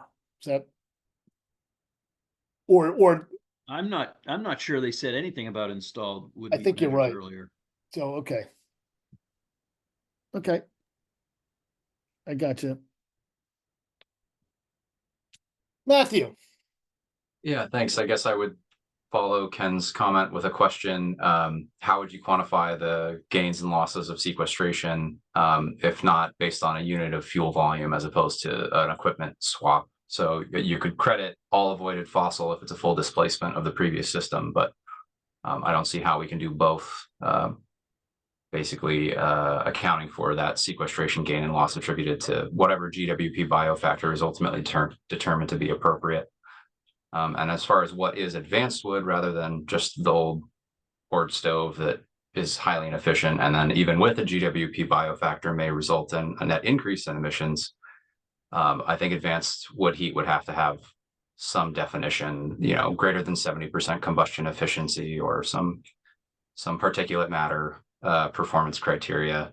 But again, I suppose, going to be part of the measure characterizations eventually and final rule or some supplemental legislation. So was the first part of your statement a question for Ken? Yes, sorry, I then continued for a while. Again, it's still, to me, it still goes back to this characterization. To the extent that you're going to put in an advanced wood heat system, then you're right. It depends upon the volume of the wood you're using to determine the actual emission reductions. And I got that. And therefore, their calculation of a carbon intensity value for wood pellets, while I disagree with it, because they don't include include Canadian pellets, which are a significant portion. And also they use all the sort of purpose grown crop, wood crop for pellets calculations, my understanding, where a significant amount of pellets used in Vermont are mill waste. But to get to your point, Matthew, yeah, we need a carbon intensity value on a per ton basis, but we also need a characterization that talks about the actual installation of a device. So just thinking about this as a delivered fuel, unless we really change the clean heat standard where people that are buying cordwood and buying wood pellets somehow get credits regardless of when their appliance was installed, that's way different than I think any of us intended. The appliance's efficiency.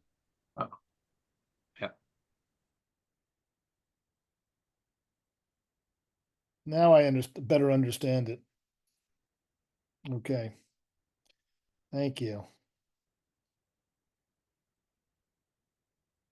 Okay.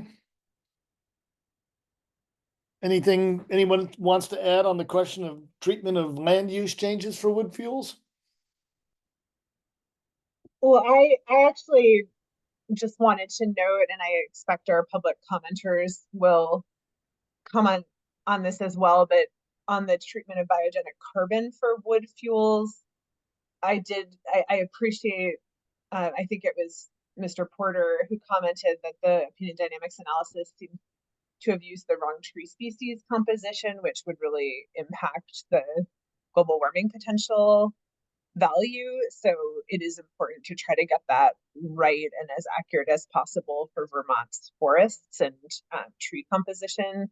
So just wanted to make that note. I see he has his hand up, but I don't know if you want to take public comments now. I am not an expert in this field by any means, so would defer to others that have more expertise on accounting for GWP bio.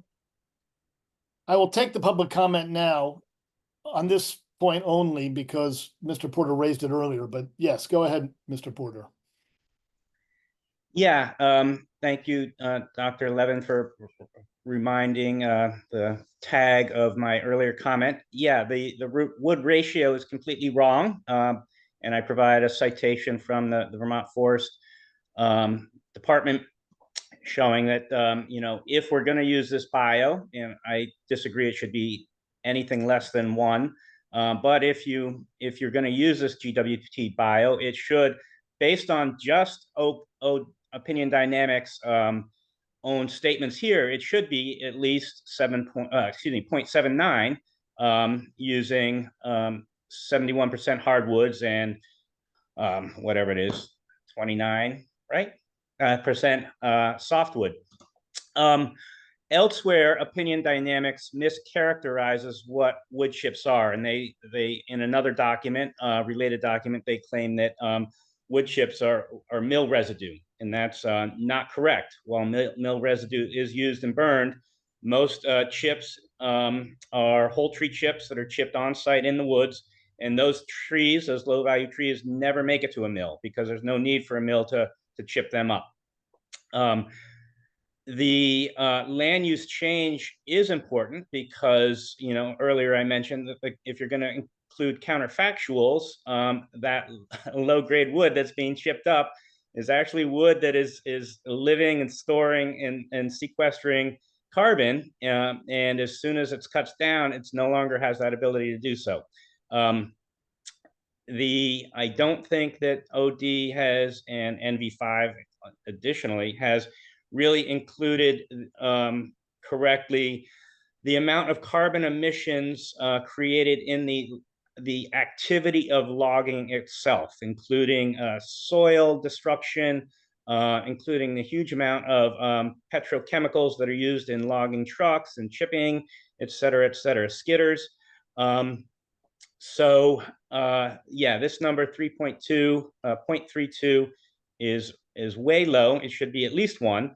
And I'll stop there since you didn't really want to take my comment in the first place. No, I didn't say that. Didn't say that, Mr. Porter. I'm taking it now because we wanted to. Okay, Ms. Height as well. I'll take yours, but this is the last public comment on this. Thank point. you. Thank you. Well, I mean, it's not just a matter of running this model correctly. The model itself has some built-in assumptions which are flawed. It ignores some basic facts about energy production. It treats a ton of natural gas emissions the same as a ton of woody biomass emissions, which isn't the case because burning woody biomass to produce energy is so much more inefficient. You have to burn 3 tons of biomass, three times as much biomass to get the same energy as you would get from natural gas, and that's not incorporated into these factors. It assumes the forests have stopped growing, so their counterfactual is, cut it down and eventually it will grow, or leave it and there's going to be no additional change in carbon sequestration. It assumes, and this goes into the land use in part, there's other factors that forests will regrow completely. So there's just many different ways in which this model is going to underestimate the emissions. And as I said, it's not peer reviewed.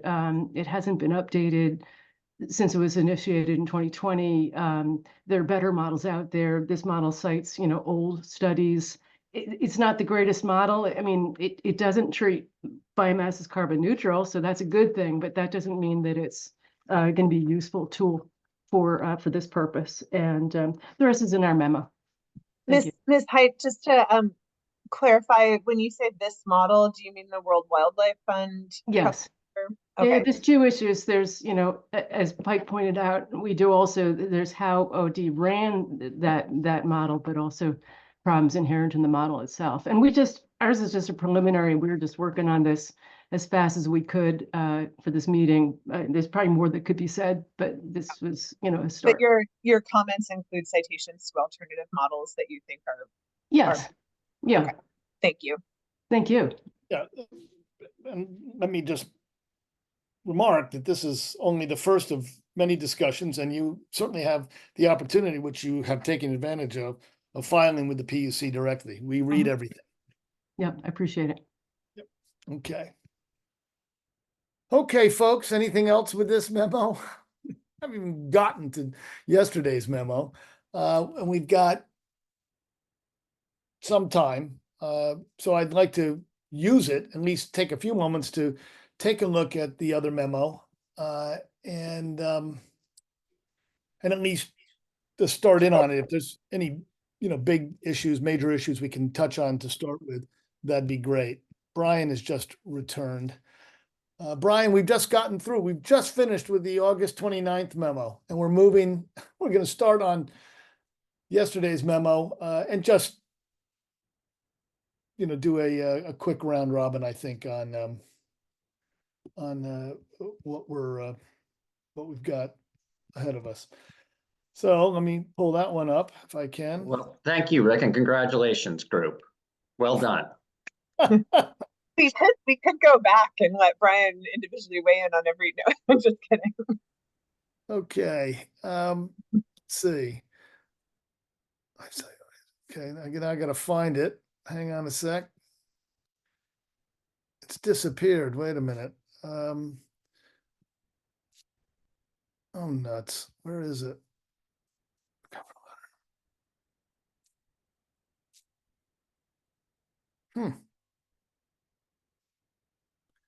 Life cycle emissions rate schedule. No, that can't be it.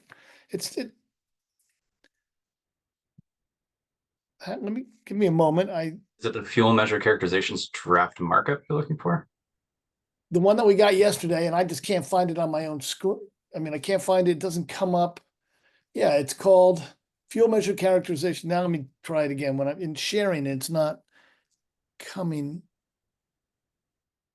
up. Oh, there it is. Sorry, just found it. Okay. You can see it? Can you zoom in like 4 or 5 times?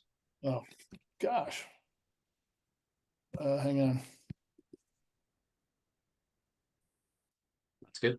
At least for How's me. that? Is that That's good for better. Thank you. everybody? Great. Okay, we're not going to be able to, well, this is a little, hang on, let me just come back a little bit. We're not going to be able to really dig into this in any meaningful way. So perhaps in the time we have left, perhaps it might be more efficient, at least for the moment, just to, go through the room and ask folks who've had a chance to look at this, if there are particular issues that you want us to identify for questions for OD before next week. If there's, anything that jumped off the page, particular questions, that might be the most efficient way of doing it. And Patrick, you have raised your hand, so please. I don't know if you want to go chronologically, but I mentioned a couple in the biomethane section earlier on page 6 and 7. I could, if you want to scroll down, I can Go right to it. Yep. Pages 6 and 7. Let's see. So under eligibility criteria. Right there. Yep. So the first bullet point is about whether the production pathways have to be in the continental United States or not. It says that OD assumed that they were. I wonder why they assume that. It doesn't seem to be the right assumption to me for a variety of reasons. And I think I think the next 2 bullet points down says for biomethane and onto the next page. For biomethane to be at the top of that next page where your cursor is there, for biomethane to be eligible, it must be distributed to an end user of the Vermont natural gas distribution system. Maybe there's just a little bit of ambiguity, but I don't know if that's intending to be the VGS natural gas pipeline distribution system. Theoretically, people could procure biomethane by having it trucked to them. Not particularly economical, probably, but maybe something people want to do over time. So, yep.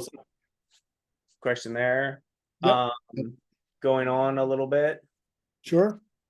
So right there, that first bullet point, biomethane distributed to an electricity generating unit is not part of the thermal sector and therefore is not eligible for clean heat credits. Maybe this is something I've missed, but it's a question I've asked a lot of times and never really gotten an answer to.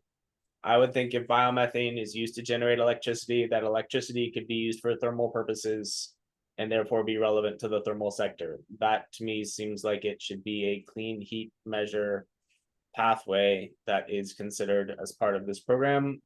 I'm not sure why it's being excluded. If somebody here knows why it's being excluded, would love to. I think I do, but I'm going to have to marshal my thoughts on that and get back to you. I know you have asked this before and I've thought about it, but I haven't responded to you, but I will. Okay. I think yep. And others may have thoughts as well. And then just the last bullet point here, the second sentence of it says biomethane itself used as a material feedstock in production of a good or otherwise used outside of the thermal sector is ineligible for clean heat credits. This may be a part of the regulation I'm not super close to, but it seems like somebody might, there might be a good thermal reason to use biomethane to produce a product. I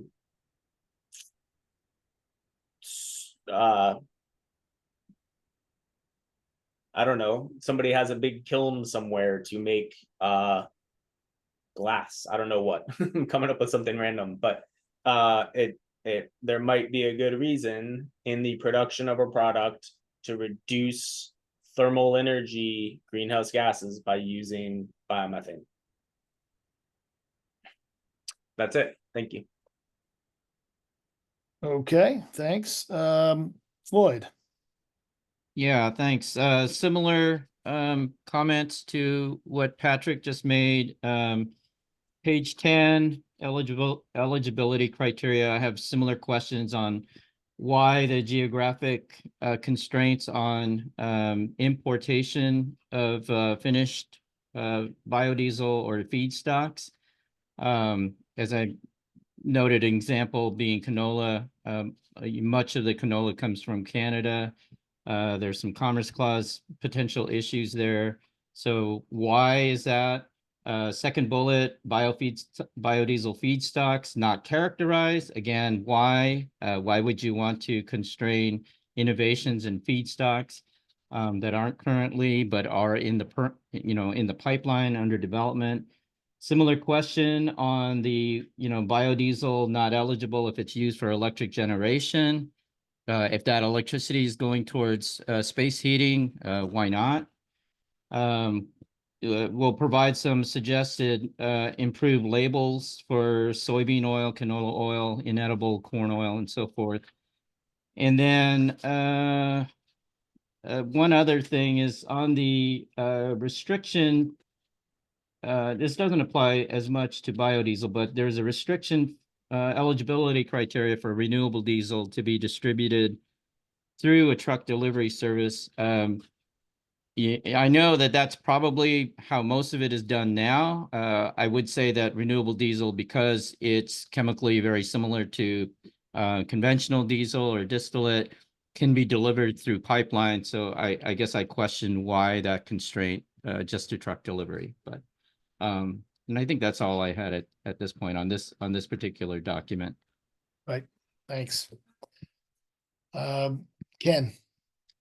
Yeah, maybe we can eliminate one of these. I mean, this issue of electricity, I don't think we should be using any of the renewable fuels for generation of electricity as being a clean heat measure, because the use of electricity in heat pumps and heat pump hot water heaters already takes into account the source of the electricity. And to the extent that we use a renewable gaseous or liquid fuel to generate electricity, that should end up in the existing electricity policy world, not ours. So I would ask us not to include that as a question, but accept it that biomethane for electricity generating and for biodiesel for electricity generating should not be considered a thermal use. I hope you folks can accept that, because we already have programs to encourage renewable electricity generation, and Clean Heat Standard is not one of them.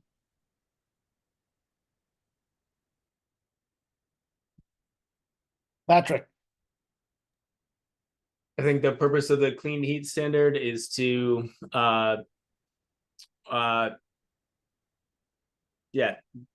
is not to pick and choose technologies, and to provide incentives for all of the available technologies that are out there to use a market to determine their best use. We have a lot of biogas, not RNG, being used in the state to produce electricity. We could have a lot more, and I don't think that we should be choosing which technologies are used just for electricity and which are not. So therefore, I think there should be pathways for biogas and RNG to produce electricity that potentially gets used for thermal purposes. Okay, back to Ken. Oh, no, okay, Sam. Thanks. Maybe a clarifying question on this, because I see what Patrick's getting at, and I agree with what both Patrick and Ken said. To me, and I'm going to explain how. To me, it seems like if you have, say, heat pump pathway, and you're able to connect that to the biogas or RNG as its electricity supply, that would be implied here as eligible. I read this as just making sure, reminding us that it's not eligible for electricity generation for the just purpose of electricity generation. Does that make sense? Say Same the with first part, second say the one. first part of the sentence again. Yeah, I think to me, I'm reading this as, if you did have a pathway that was ultimately using the electricity generated from biogas for a thermal pathway, then it would count under the standard. I think this is mainly speaking, I read this as speaking more to, we're not going to provide credits to electricity generation that's just going to the grid. And, I think what's also implied there, right, is to the extent that Vermont's grid is getting cleaner because of biogas to electricity that's going onto the grid, that would be reflected in the heat pumps that are supplied around the state. So I don't know if, I think I understand both what Patrick and Ken are saying here. I definitely agree with Patrick. We don't want to exclude those production pathways. I don't read this as excluding that. Maybe if there's someone who can sort of speak to that more broadly, that would be helpful. And we could solve this now. I also think, I read the second bullet too, right, as, if there's an industrial thermal application, they're using biomethane, that would count.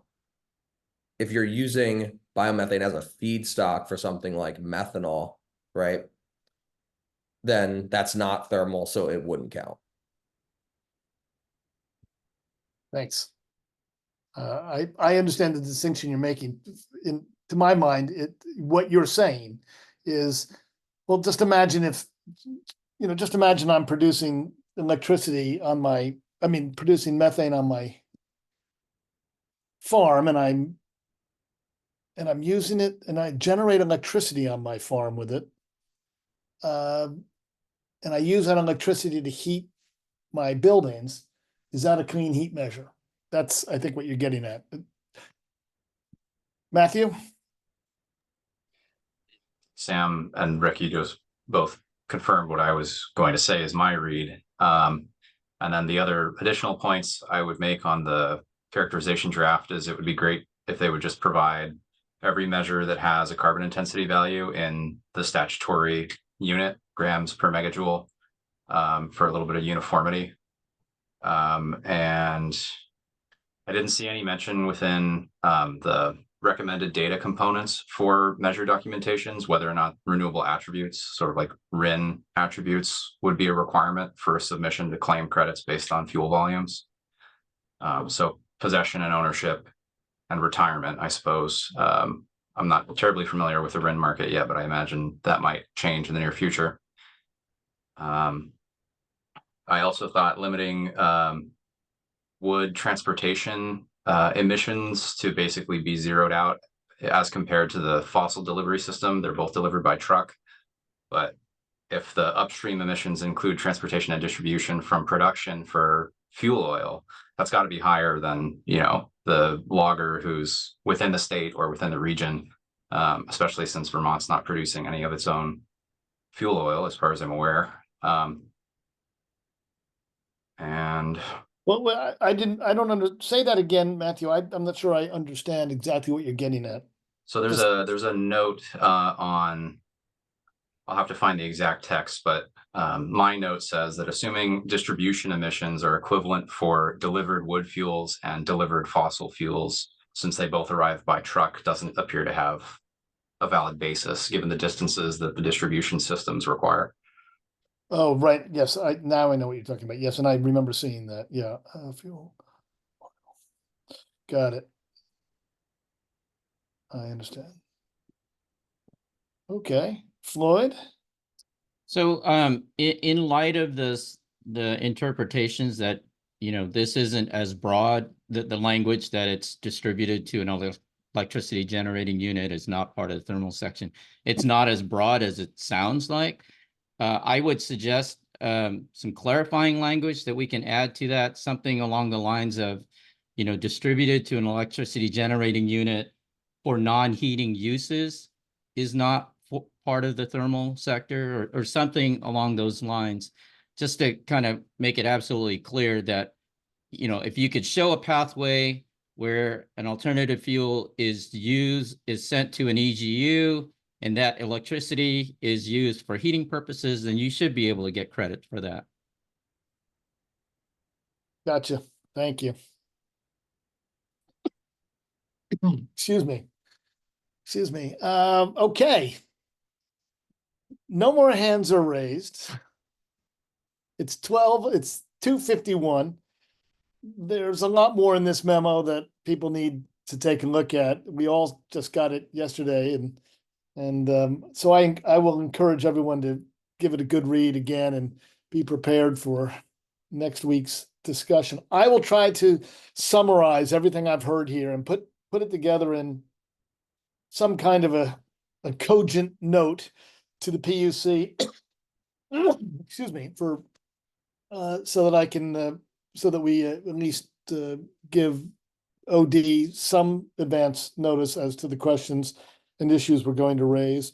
And also all those parts of the discussion that really go to what the tag can and may or may not say when, you know, the final TRM is in our hands, or even before then, to the PUC, so as to guide its deliberations and rulemaking processes. We've got some work ahead of us in the days and weeks to come. If there's nothing else from anyone, I'd say let's call it an afternoon. And I greatly thank you, much thank you for the time and effort. Anything else first? Well then, thank you all, public and tag members, for really taking your time on this. The state of Vermont appreciates it. Can I speak for the state? I'm not sure, but I am now. Take care, everyone, and thank you. Thank you, Governor Weston. Yeah, there you go. Take care, all. Yeah, thank you. It's a lot to you. get through. Yeah. Okay, stop sharing. And okay, how do I leave this thing? I have no idea. Okay, well, let's do this.